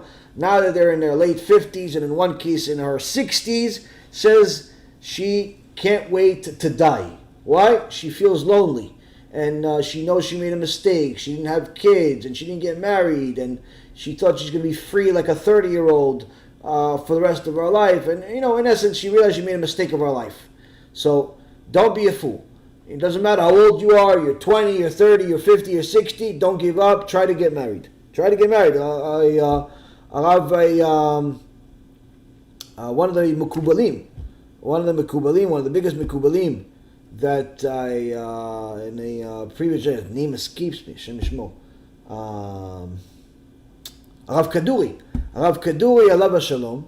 Rav Kaduri, after his first wife passed away, he married a woman that was, I think, something like 40 years younger than him. Tzadikah, something out of this world. He got married at 80-something years old. Maybe even 90 years old. He got married. And she would fit him, she would drop me, Kvod Harav, lunch. What was his lunch? Rav Kaduri only ate bamba. Anybody knows bamba is? That's all he ate. Breakfast, lunch, and dinner. Your lunch is ready. What's lunch? Bamba. That's all he ate. But she would give him. Anyway, she was a big tzadikah. Big tzadikah. She wanted to be married to one of the biggest rabbis in the world, even though he was literally double her age or more. And she is a very praiseworthy woman, and she did it for all the right reasons. There's not many women in the world like that. But the point being is that we see that even Gdolei Ador, even the biggest rabbis in the world, got married multiple times after their first wives passed away before them. In some cases, some rabbis got married multiple times. Rabbi Akiva got married multiple times. The Gaon Mivilna, I believe, got married a couple of times. Several big rabbanim got married a few times. So the point is that everybody has to try to get married, to have a spouse, and it's not just for the intimate reasons. There are other reasons to have a partner than just intimacy. Surely intimacy is a very big deal and it's very important, but nonetheless it's not the only reason to be married. So a person should always try to get married, never give up, never have the attitude that, maybe I'm not destined to get married because Rabbi said it in a shiur, so I already fixed my tikkun. No, don't take what I said that way. There are some people, if they died without getting married and they tried, then you can conclude they already completed their tikkun of marriage in the previous incarnation. But so long as someone's alive, they have to try to get married. And it's very, very important for them to get married. And to answer your question more directly, if somebody was destined to not get married in this incarnation, in this life, because he already fixed it or she already fixed it in the previous incarnation, what happens when they get resurrected? They get resurrected with the person that they completed that tikkun with in the previous life. They get resurrected. And usually it's very, the Chachamim say, I believe I saw it by Rabbi Yehuda Ftaya and also the Arizal, it says that usually the person's, and I think they're quoting the Zohar, that usually the person remarries the same spouse in every reincarnation. Usually when he has to do a tikkun, usually the wife has to do a tikkun. And when she has to do a tikkun, he has to do a tikkun. Usually their tikkunim are connected to each other somewhere or another. And they end up remarrying each other over and over again. So it's that's another thing that a lot of people don't know. Not necessarily a rule of thumb. She doesn't have to come back. If she was a tzadikah and he was a rasha, she doesn't have to come back, but it's very uncommon for her to be a tzadikah and him be a rasha. Very, very uncommon. It's not very rare. It's more likely that they're both rashaim or they're both tzadikim. As it says, Isha bona, Isha oreset, a woman builds, a woman destroys. So the righteousness of the husband has a lot to do with the wife, and vice versa. Okay, Robert says, please my friends donate here, no queue. Yeah, thank you very much, Robert. Okay, Susan, is the Roku channel on an actual TV or is it only watchable on a phone or a computer?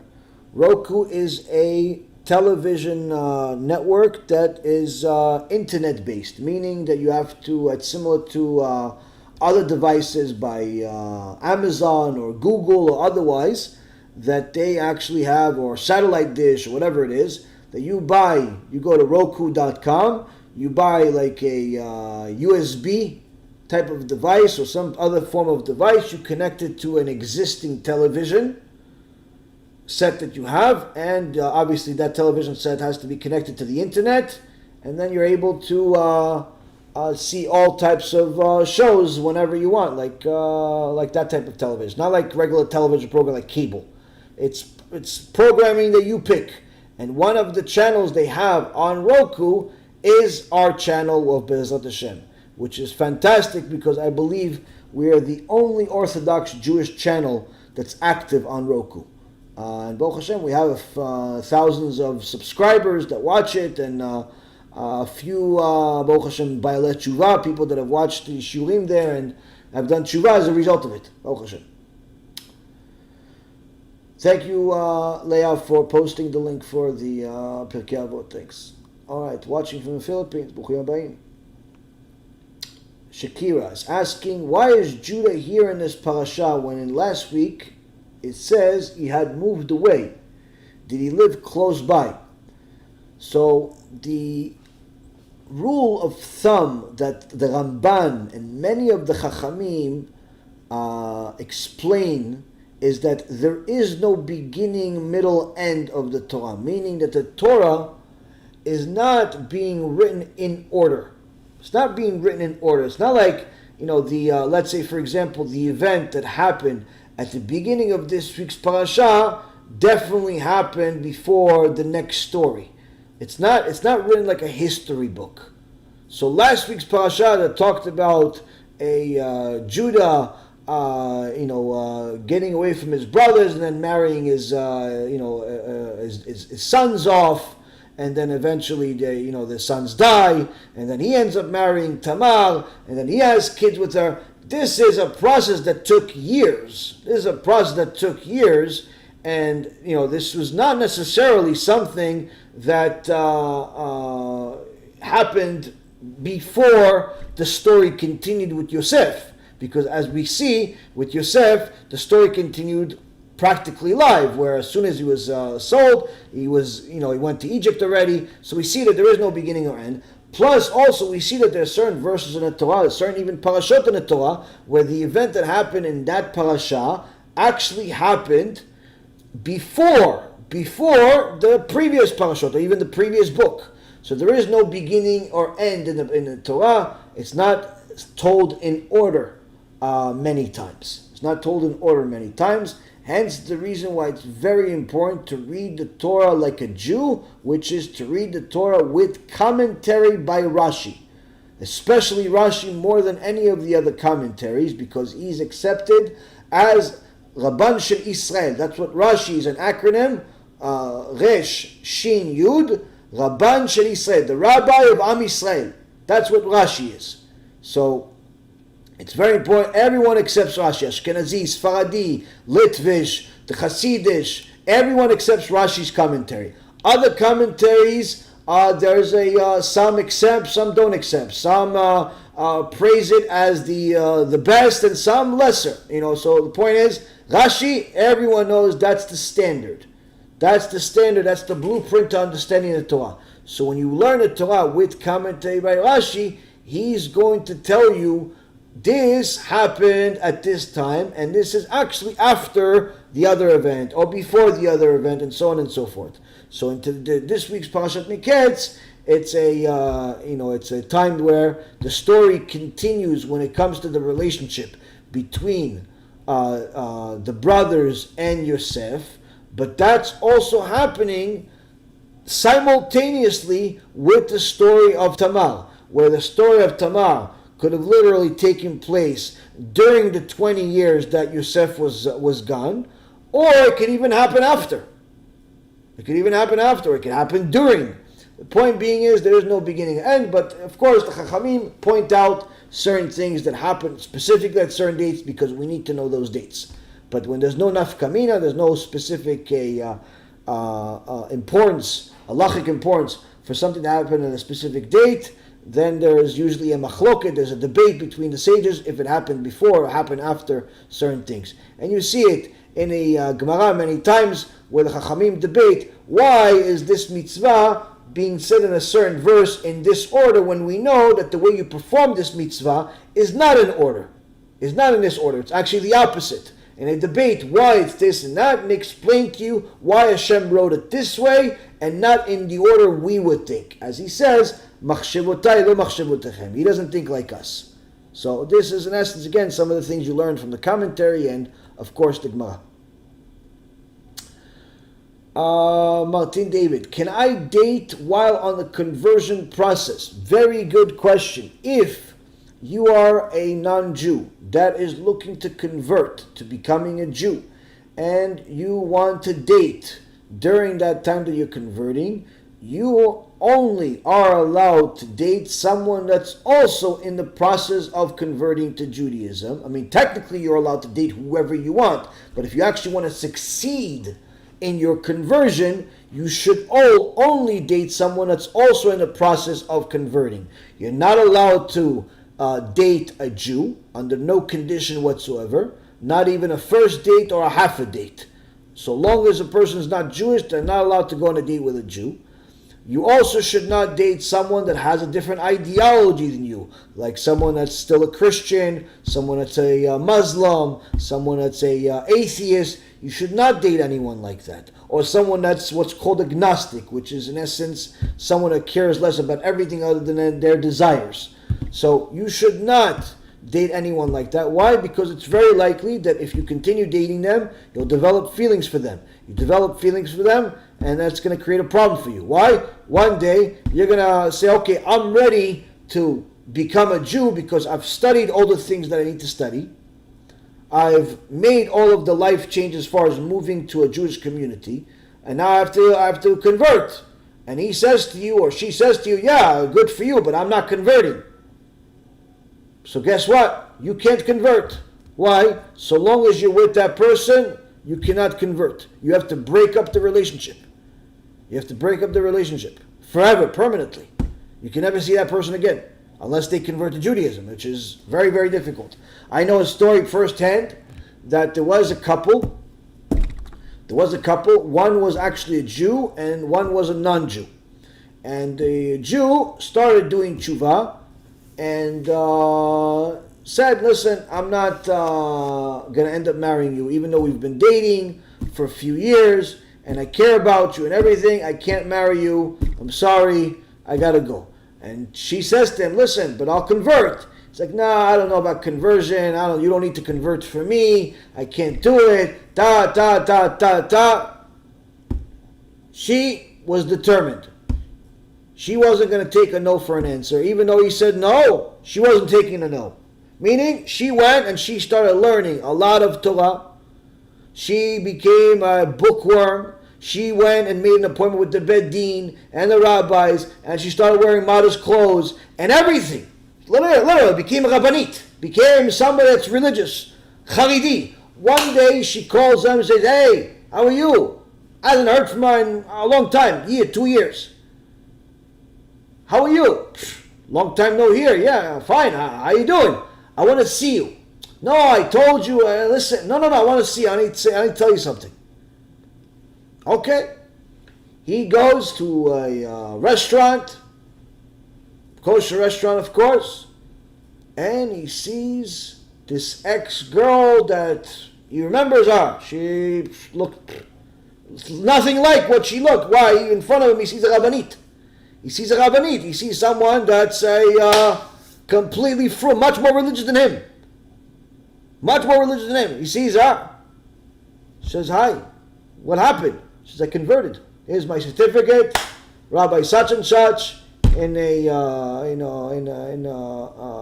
California over here, and here it is. Wow, you converted! I can't believe it. It's amazing. She goes, yeah. Listen, so I want to come back together. Now he has no excuse. He still finds her attractive. She's now a Jew. Fine, no problem. Okay, so let's start.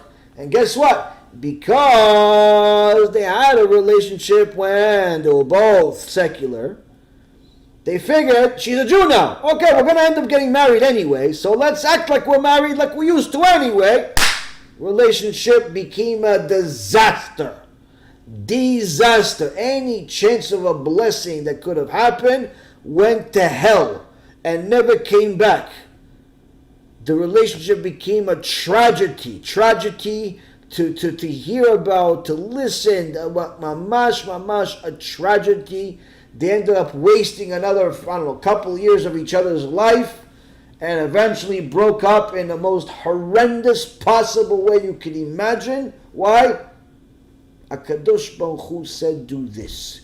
You didn't do this. You did this for yourself. You did this with your conditions. Kadosh Baruch Hu doesn't give a blessing with no conditions. Everything has a condition. And the problem is that it's very hard to overcome that Yetzirah once you have that past and so on. So, simple answer to your question, if somebody, the second you start dating them, they are on the same ideological point as you are, they have the same intentions as you to convert, same pace, same beliefs, same rabbi even, then go ahead and date. If they're not, do not date at all is my recommendation. Why? Because it's only going to be a problem and most likely will destroy your life. At the very least will destroy your possibility of conversion. Reuven says, Shar Gegulim says that gay people come back as rabbits. Yeah, you're right. Chazaku Baruch, Reuven. Chazaku Baruch. Because it's a midah keneged midah. The rabbits are promiscuous animals, as everyone knows, and obviously the homosexuals, whether male or female homosexuals, are by far the most promiscuous beasts that exist in the world, even more than animals.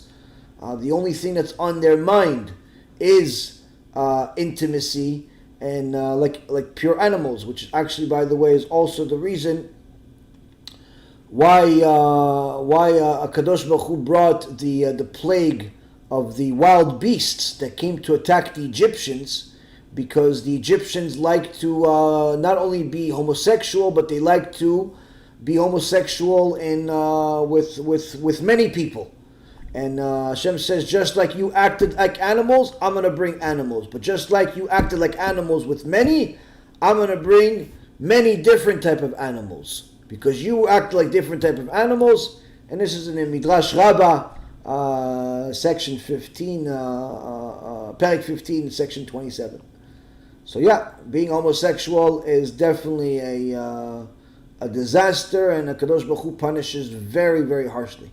One of the punishments is for a person has to be reincarnated as a rabbit. Now don't think that it's a fluffy, cute rabbit that has a good time continuing being promiscuous. That rabbit is suffering every single second that it exists, because it knows that it has a neshama in it. Okay. Nisim, am I allowed to buy fish from a non-Jewish store, or do I have to buy it from a Jewish store? And also, am I allowed to buy a whole fish from a non-Jewish store? Very good question. So, as far as fish is concerned, one second, let me, there.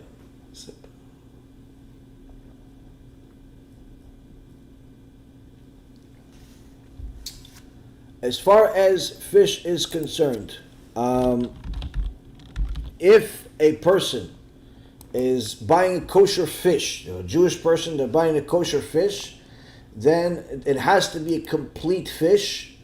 It has to be a complete fish with fins and scales, or it has to be uncooked, meaning you can buy a fish, like let's say if they chop their head off, but you can still has a skin on it, has fins and scale, no problem. No problem. The fact is, the point is that you have to be able to tell that this is a kosher fish. You cannot buy a fish if it was from a non-Jew, if it was, let's say, even a kosher fish, but they smoked it. Like, for example, somebody asked me recently, can I buy smoked salmon or some other type of fish from a non-Jewish store? Absolutely not. Absolutely not.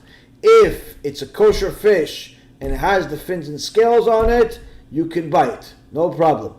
If it's if you can tell that it's a kosher fish, no problem. You can buy it from a non-Jewish store. But if it's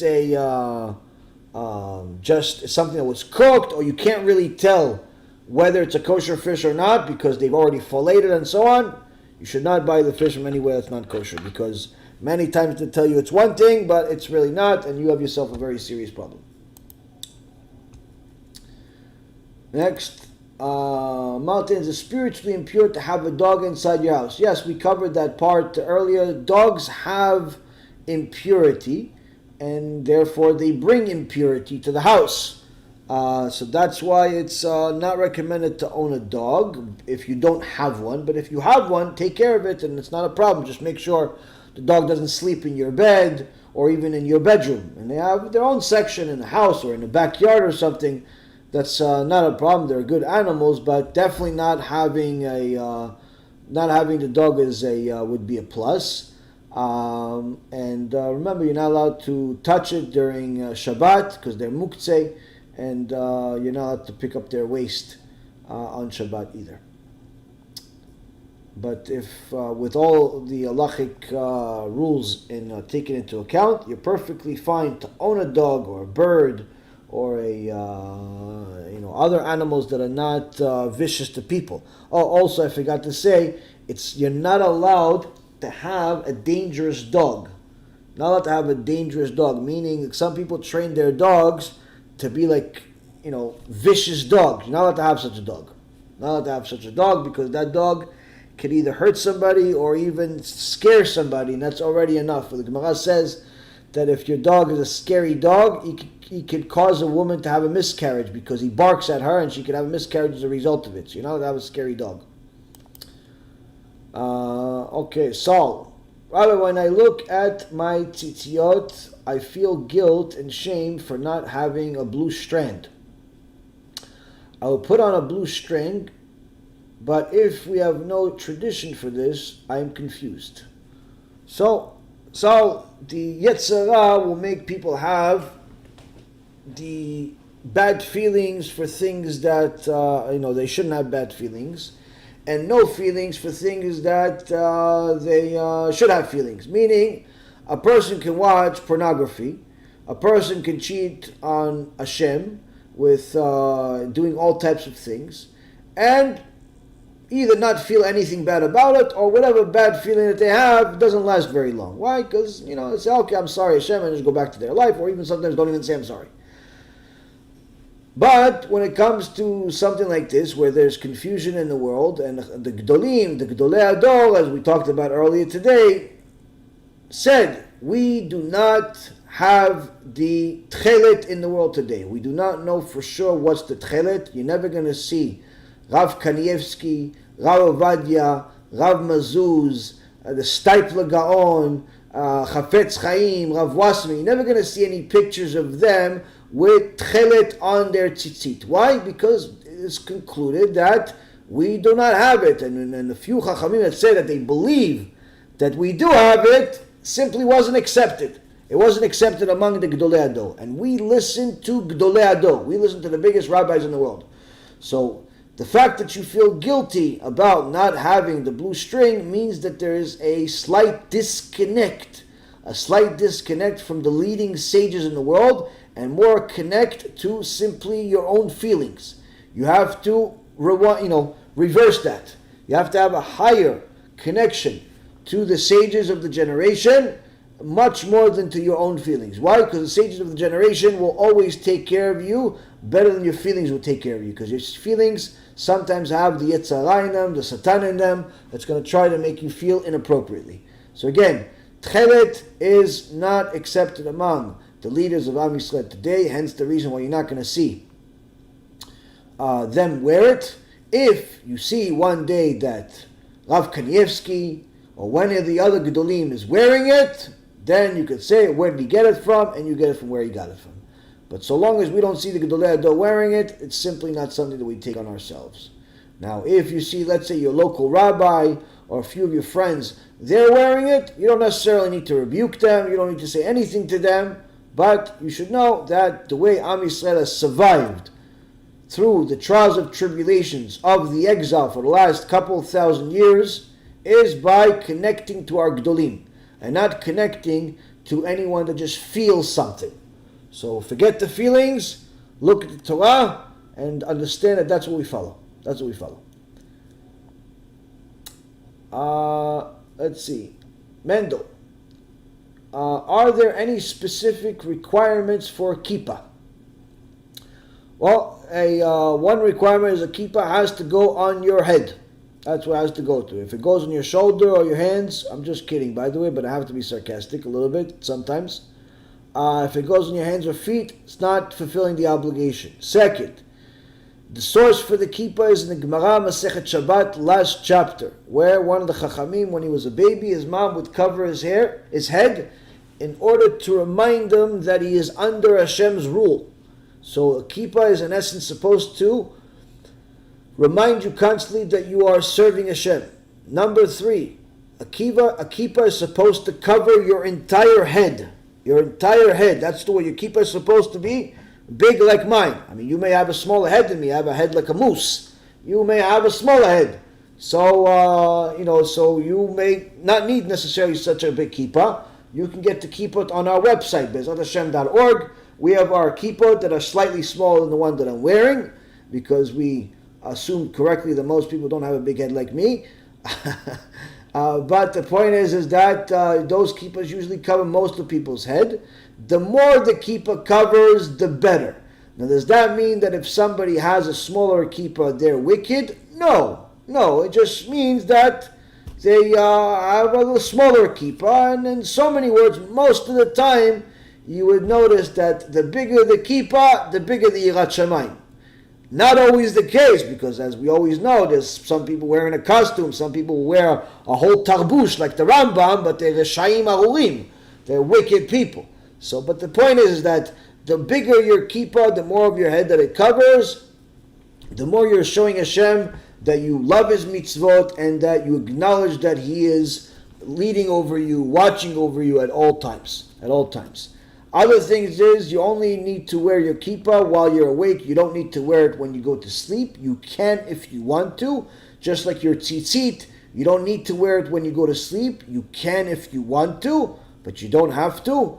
Of course, you take off your kippah when you're showering, bathing, things of that nature. You can take off you have to take off your kippah for that. You don't need to get your kippah wet every time. When you're in the bathroom or working and things like that, you keep your kippah on. You don't need to take it off. And that's it. I mean, generally speaking, it is a bigger deal in Israel, the type of kippah that you have, than it is in the exile, or the diaspora, where in Israel there's much more value given to people that wear a knitted kippah versus a kippah like what I have, and if it's black, and then sometimes there's even certain communities that even count the amount of parts that the kippah is split into, and if it's this type of black or a different type of black, there are all types of things and customs. I personally don't care for any of that stuff. I just wanted the biggest kippah that could cover my head, and that's only a stepping stone to eventually having the tarbush Be'ezrat Hashem when my rabbi tells me I'm allowed to have it. Other than that,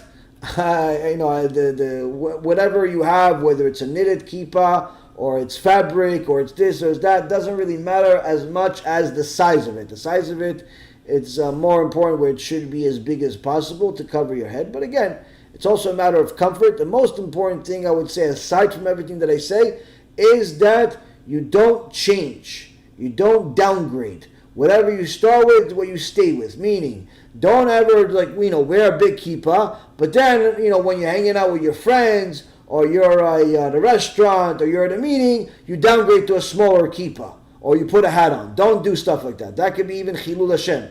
It's better to have a smaller kippah that you're going to wear all the time, even if it's literally half the size of mine and half the size of your head. It's better to have that little one all the time than to have one that changes with the weather. It's not good. It's same thing with some women, where they cover their hair with a mitpachat, but if they have an event, they have a wedding, they have a bar mitzvah, bat mitzvah, something like that, they put the wig on.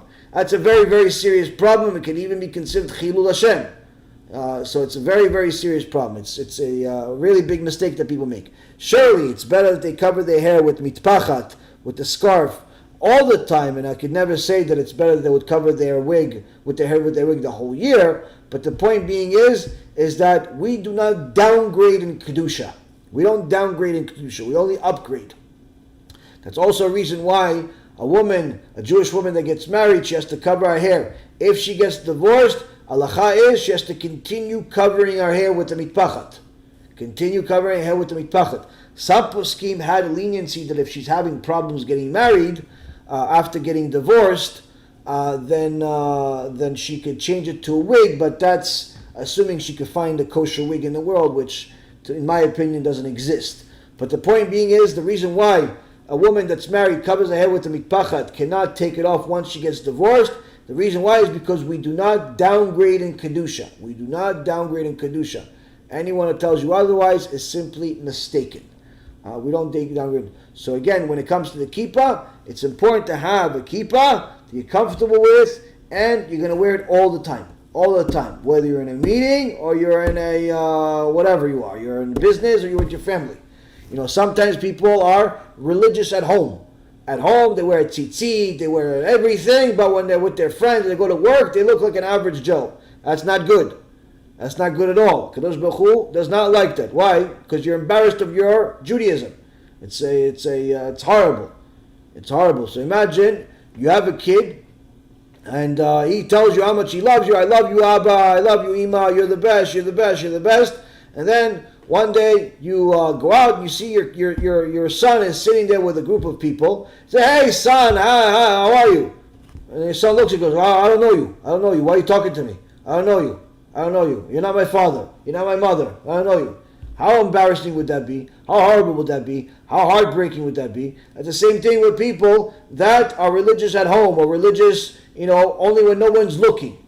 It's horrible, horrible, horrible. A woman that covers her hair with a mitpachat needs to cover her hair with mitpachat all year round, all the time. You can have a fancier mitpachat and a less fancy mitpachat. That's fine. But to go from a mitpachat to a wig is 100% a horrible thing. Horrible thing. And that's even if you found a kosher wig. Horrible thing. Horrible. I have even stories of women that told me that they regretted wearing a wig. One time they wore a wig on an event because their son got married, so she wore a wig that she used to wear, but she took off because she has she washed her shurim, she took off the wig, she put a mitpachat, and she always wore a mitpachat. But then one day her son got married, our first son got married, oldest son got married, and she felt weird to see all of her family with just a mitpachat, so she put on a wig. She tells me she regretted it. Why she regretted it? Aside from the fact that her conscience told her that she's wrong and it's terrible and so on. Why? Because one of our son's friends hit on her. He didn't know she's not married. He didn't know she's our son's mom. Hit on her. He wanted to go on a date with her. She's like, at that moment I realized I look like a single girl. I can't even blame the guy. Can't blame the guy. So you understand, Rabotai? It's very, very important to know that we do not downgrade in Kedusha, whether it's with the kippah or the kisui rosh or everything else. We don't downgrade.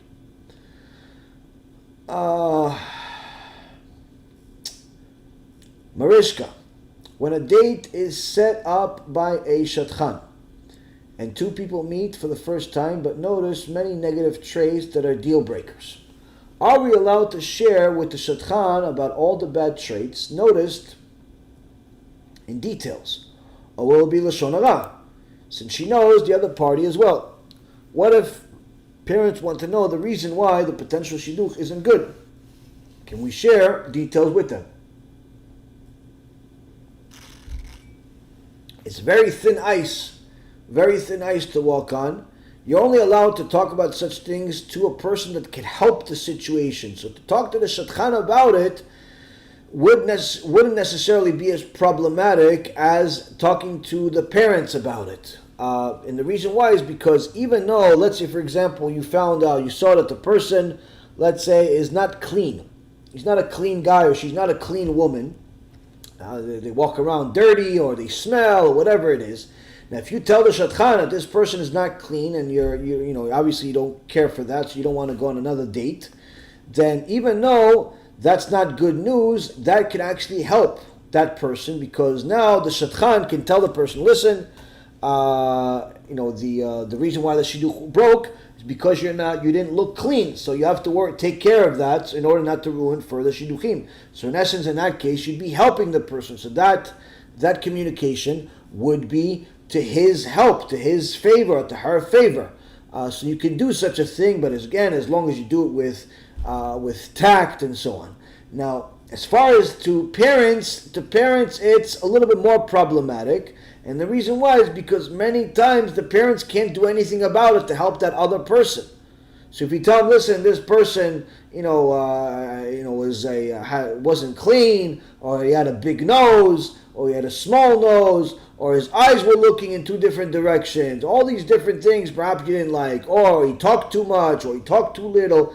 Unless you're still interested in a shidduch and you're looking for guidance of how you should react to those negative traits, there's no purpose of sharing that information with them. Meaning to tell them that you didn't like him because he was this and because it was that, after you've already broken the shidduch altogether and you're not interested in going back, it doesn't really present much value. And if anything, it could create a problem. Why? Because once you tell your mom, oh yeah, this guy, he doesn't stop talking, and he does, no one knows, but he goes gambling, and I didn't like it. So now your mom is going to go tell her friends, yeah, my daughter, she went on a shidduch with Steve over here, but she broke it off. He's no good. Oh, why? Why is he no good? Why is he no good? Oh yeah, you never heard? Oh yeah, Steve gambles. And before you know it, the whole community knows that Steve gambles. And again, even though it's wrong for Steve to gamble, still, it wasn't supposed to become public property. So really, the only time you're allowed to say such things is to someone that can help the person that you're talking about. It's a very, very famous story that I heard recently, that there was a group of girls, and one of them, they got married, got engaged. One frum girl got engaged, and her two so-called best friends, the best friend, everybody's best friend, she's my best friend. Those people, yeah, those best friends got a little jealous. Why? They saw that she's shopping for a chatuna with the dress, and she's talking about she can't stop talking about him. He's so great. I can't wait to marry him. So the girls got jealous. So one time they were on the bus and they started talking about it. They said, listen, can you believe she's getting married? And the other one said, yeah, I can't believe that poor guy is marrying her. Yeah, you're right. That's what I was thinking. Yeah, he's such a nice guy. I saw him. He knows my cousin, and he definitely deserves better. He doesn't realize this girl is the worst girl in the world. She doesn't stop snoring. I remember in camp she was snoring, and also she's a liar, and also this, and also that. I tell you, yeah, but that's not only that. I also know that this, and that. And the whole bus ride, they're going and talking about it. Finally, they get to the stop, they get off, and a woman gets off with them. And she says, hey, ladies, I want to talk to you for a second. She says, yeah? She says, I want to thank you. She says, for what? She says, I want to thank you very, very much. You saved my son's life. The girl's like, who's your son? My son was about to marry that girl. No. Yeah, but now after I know the truth about this girl, I'm going to call my husband right now. We're going to break off the wedding. No way, we're not going to have a wedding. I'm not going to destroy my son like this with this rotten girl. She's terrible. She smells funny. I knew it. The girls started hysterical crying. No. We didn't mean it. No. We didn't mean it. She really doesn't smell. No, it's really this. No, I was just saying because I was jabbed. No, I'm sorry. No, you already told me. I know she smells funny and she's a liar and she's a thief. And all the things you guys are saying, that's it. I'm calling it off. I'm calling the wedding off. No, please. They started hysterical crying for 5 minutes straight. They're begging her, no, don't call off the wedding. They realize they're going to destroy this girl's life. This girl is already in the wedding already, practically, and the mom is about to break up the wedding. Why? Because they said Lashon Hara, these two Reshaim. 5 minutes of crying hysterical, realizing what their big mouths have caused. After 5 minutes, the woman says to them, okay, don't worry. I'm not going to call off the wedding. Oh, thank you so much. Thank you. No, but it's not because you're saying thank you. I'm not going to call off the wedding because I'm not his mother. But I wanted to show you how much damage you can cause if I was his mother. The girls were shocked, to say the least. Even more shocked than thinking that she was the mother. Why? Because now they have a lesson that will last for the rest of their life before they open their big mouths. Point is, you're only allowed to say certain things about somebody else if it's for the purpose of helping them. And even then you have to be very careful. Or you're only allowed to say certain things about somebody else if it's to warn somebody else. Meaning if that person is a thief, if that person is a heretic, if that person is a missionary, and so on and so forth, and you're warning people, you're warning even the public, chazaku ba'uch, it's a mitzvah to do it. But to just simply talk about people when they can't really do anything for that person, it's absolutely forbidden. You should look into the Chafetz Chaim. There's a whole series of, it's a book about Lashon Hara. If it's in English, I believe it's probably 3 or 4 books that it's translated to English, and there's a whole encyclopedia of teaching that the Chafetz Chaim HaKadosh put together to teach us about all the laws of Lashon Hara. In so many words, if you don't want to say Lashon Hara, don't talk about other people. That's pretty much the rule of thumb. Don't talk about other people unless you're warning people about a dangerous person. Everything else, even if it's allowed, it's on thin ice. It's on thin ice. Okay, we're almost done. We'll ask maybe 1 or 2 more questions, and we'll finish for the night. So Hashem, should we forgive someone who has no idea they did anything wrong to us and would never admit it? What can we do to remove this grudge from our heart? Does this bring harm to us if we try to forgive, but our heart can't forget?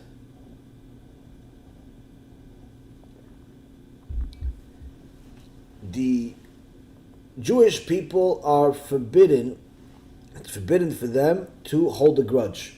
Forbidden for them to hold a grudge, as well as forbidden for them to take revenge. It's a Sefer HaChinuch in, I think it's Mitzvah 243. He talks about how it's forbidden to have any grudge against someone else, or the following mitzvah, take any revenge against someone else, because in essence, when you have a grudge against someone else, you're in essence instilling power in that person that they had the power to harm you without Hashem authorizing it. And instead of realizing that Hashem only authorized them to harm you because you made sins. So it's forbidden for us to have any grudge against anyone else or to take revenge against someone else unless it's monetary. Meaning, unless they stole money from you or took advantage of you monetarily, you're allowed to have a grudge against them until they return the money. For everything else, not allowed to have a grudge. Because again, anything that they do bad to you is in essence approved by God. It's approved by God.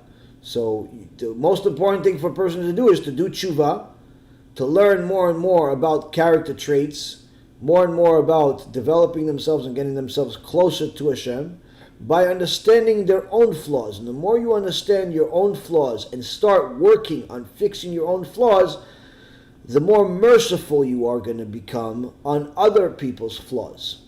The reason why we're very judgmental on other people many times is because we are not judgmental on ourselves. We're judgmental on others because we're not judgmental enough on ourselves. When we're judgmental on ourselves, we become more merciful on others. So the more judgmental of yourself for the sake of positive things, meaning to fix yourself, the more judgmental on yourself you are in order to improve yourself, the more merciful you will become on other people, and the less likely you are to hold that grudge for a very long time. And so long as you still have a grudge, that means that you have not completed your TeShuva. So you have to do it. Now, whether that brings harm or not, I'll give you 2 examples. In this week's parasha, Be'ezrat Hashem, in this week's parasha, we see that Yosef HaTzadik meets with his brothers. Now, in next week's parasha, Yosef HaTzadik uncovers the secret that he is the brother, he is the viceroy, and they end up reconnecting after a very extraordinary scene where they all literally die from embarrassment, and then Hashem resurrects them. But the point is that they all end up moving to Egypt, and he takes care of them. But at the end of next week's parasha, it says that Yosef died at the age of 110. Yosef died at the age of 110, and the Chachamim say the reason why Yosef died earlier than the rest of his brothers by 10 years is because Yosef never truly forgave his brothers. He never truly forgave them. Even though he was able to deal with them, cope with them, be nice to them, he never truly forgave them, and that cost him 10 years of his life. Now, Yosef had 120 years in this world. Who says we have 120 years? So to lose 10 years for not forgiving is obviously very expensive. On the other hand, what about the brothers that weren't forgiven? The Midrash says that because Yosef never truly forgave his brothers, they all could not complete their mission in the world and had to be reincarnated as the 10 martyrs, the 10 tzaddikim at the time of the Gemara and before the time of the Beit HaMikdash, the 10 tzaddikim that were murdered in the most vicious, horrific way you can humanly possibly comprehend. It's just something that is beyond you, and just what they did to them. For example, with Rabbi Akiva, they peeled his skin layer by layer while he was alive, layer by layer, and eventually sold his meat in the market to eat. Rabbi Hanina, they burned him with a Sefer Torah, but they made sure to put a sponge on his heart to make sure that he continues staying alive for as long as possible. And so on and so forth. You want to go and to see about the 10 martyrs, the 10 tzaddikim that were murdered in cold blood by the Reshaim, and you see Gemara Masechet Gitin goes into details, also in Gemara Masechet Brachot and other places, but Masechet Gitin, I believe, goes into, I think, all of them. Anyway, the tragedy here was not for no reason. Why? Because these Chachamim, these 10 martyrs were the reincarnation of the Shvatim, of the tribes, the 10 tribes. And the only reason they had to come back and live a whole life, be big tzaddikim just like they were, is because Yosef did not forgive them. Did not forgive them. So that means that holding a grudge not only hurts yourself, but it also hurts the person that you have a grudge on. So please do as best as you can to do as much TeShuva as you can to eliminate any grudge, because the more you understand how Hashem runs the world, the more you're going to understand that any harm that comes to you or any good that comes to you is only from Hashem. Khan Strong says, how about killing innocent people in Palestine? Khan, obviously you are an anti-Semite idiot that has nothing to do with his life, and you are assuming that we Jewish people are killing innocent Palestinians. So since you made a fool of yourself, I'm going to try to make sure to elaborate on that. First and foremost, the Palestinians do not have a source. They're not a people. They're a mishmash of people. In Judaism, we have different people that come from the Middle East. My tradition have different types of foods. One of the foods that I like best is a food called shakshuka.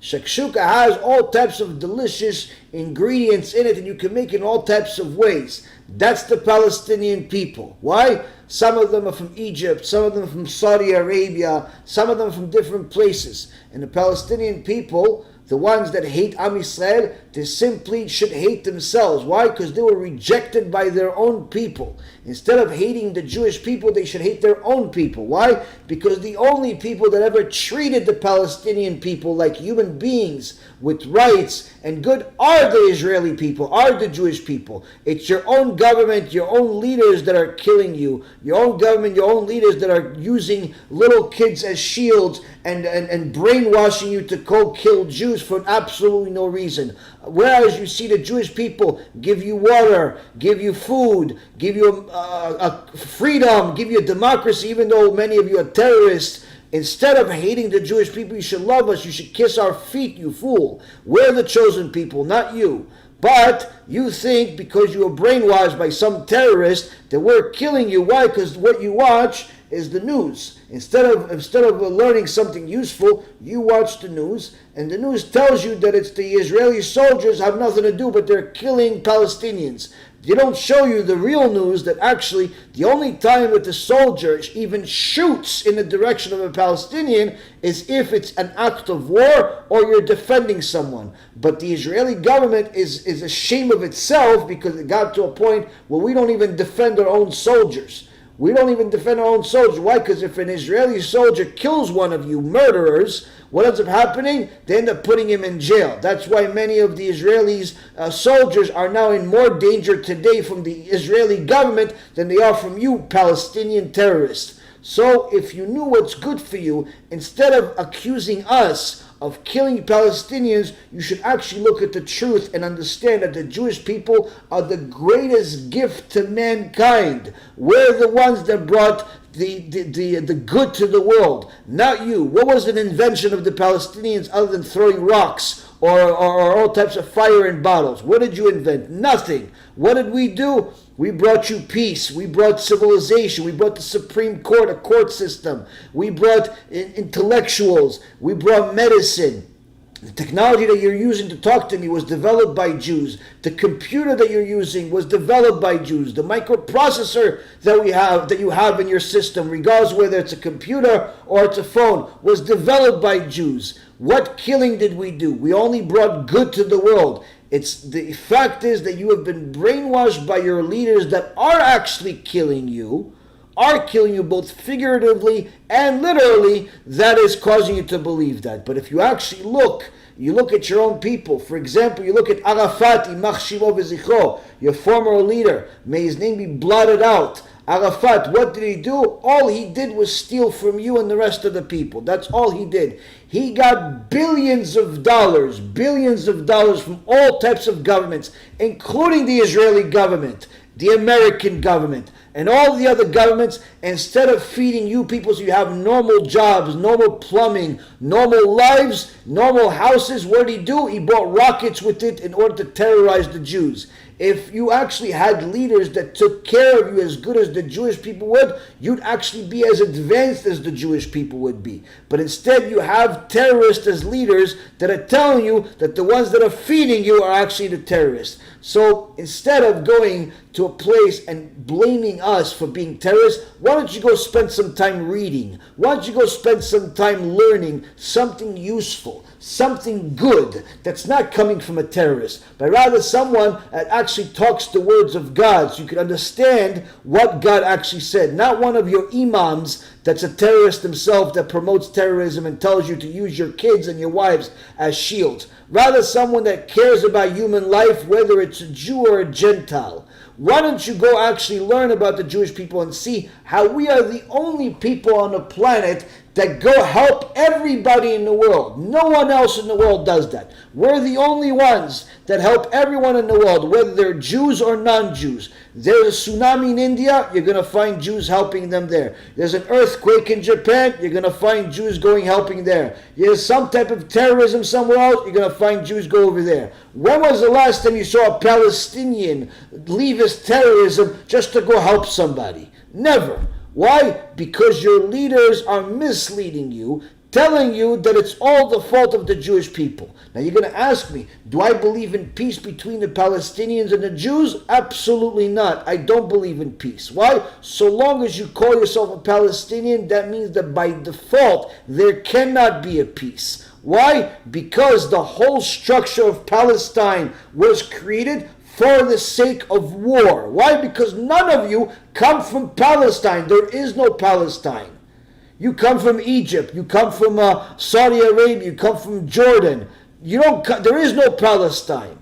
It's simply a creation of terrorists. So long as you identify yourself as that, that means you don't want peace. You want peace? Stop calling yourself a Palestinian. Call yourself a human being. Call yourself a decent human being that wants to live in peace, and then maybe we can talk. But remember, there is no peace without you or the Jewish people listening to what the Word of God is. And the Word of God is only in the Torah.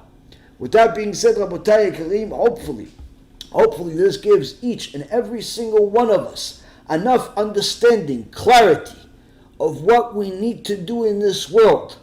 The whole notion of doing our will as we see fit, whether we're Jews or Gentiles, will never work to our favor. Will never work to our favor. Why? Because the Creator of all creations is the only one that knows what will end up working best for us. Everything that's contrary to what HaKadosh Baruch Hu said will be to our detriment. We have to make sure that we follow what the word of Hashem is. Last but not least, I'm going to give you some news, which we're probably going to repeat again. We, Baruch Hashem, have signed a lease. We've signed a lease on a Be'ezrat Hashem lecture center, which Be'ezrat Hashem we're also going to convert into a synagogue. It's in Cooper City, Florida. So everybody that wants to move to our community, which is Baruch Hashem is growing, should call Michael Ben Melech, which is our broker and our very, very dear Orthodox Jewish friend, who's Yireh Shamayim, learns Torah, and even actually does some shiurim. You call Michael Ben Melech.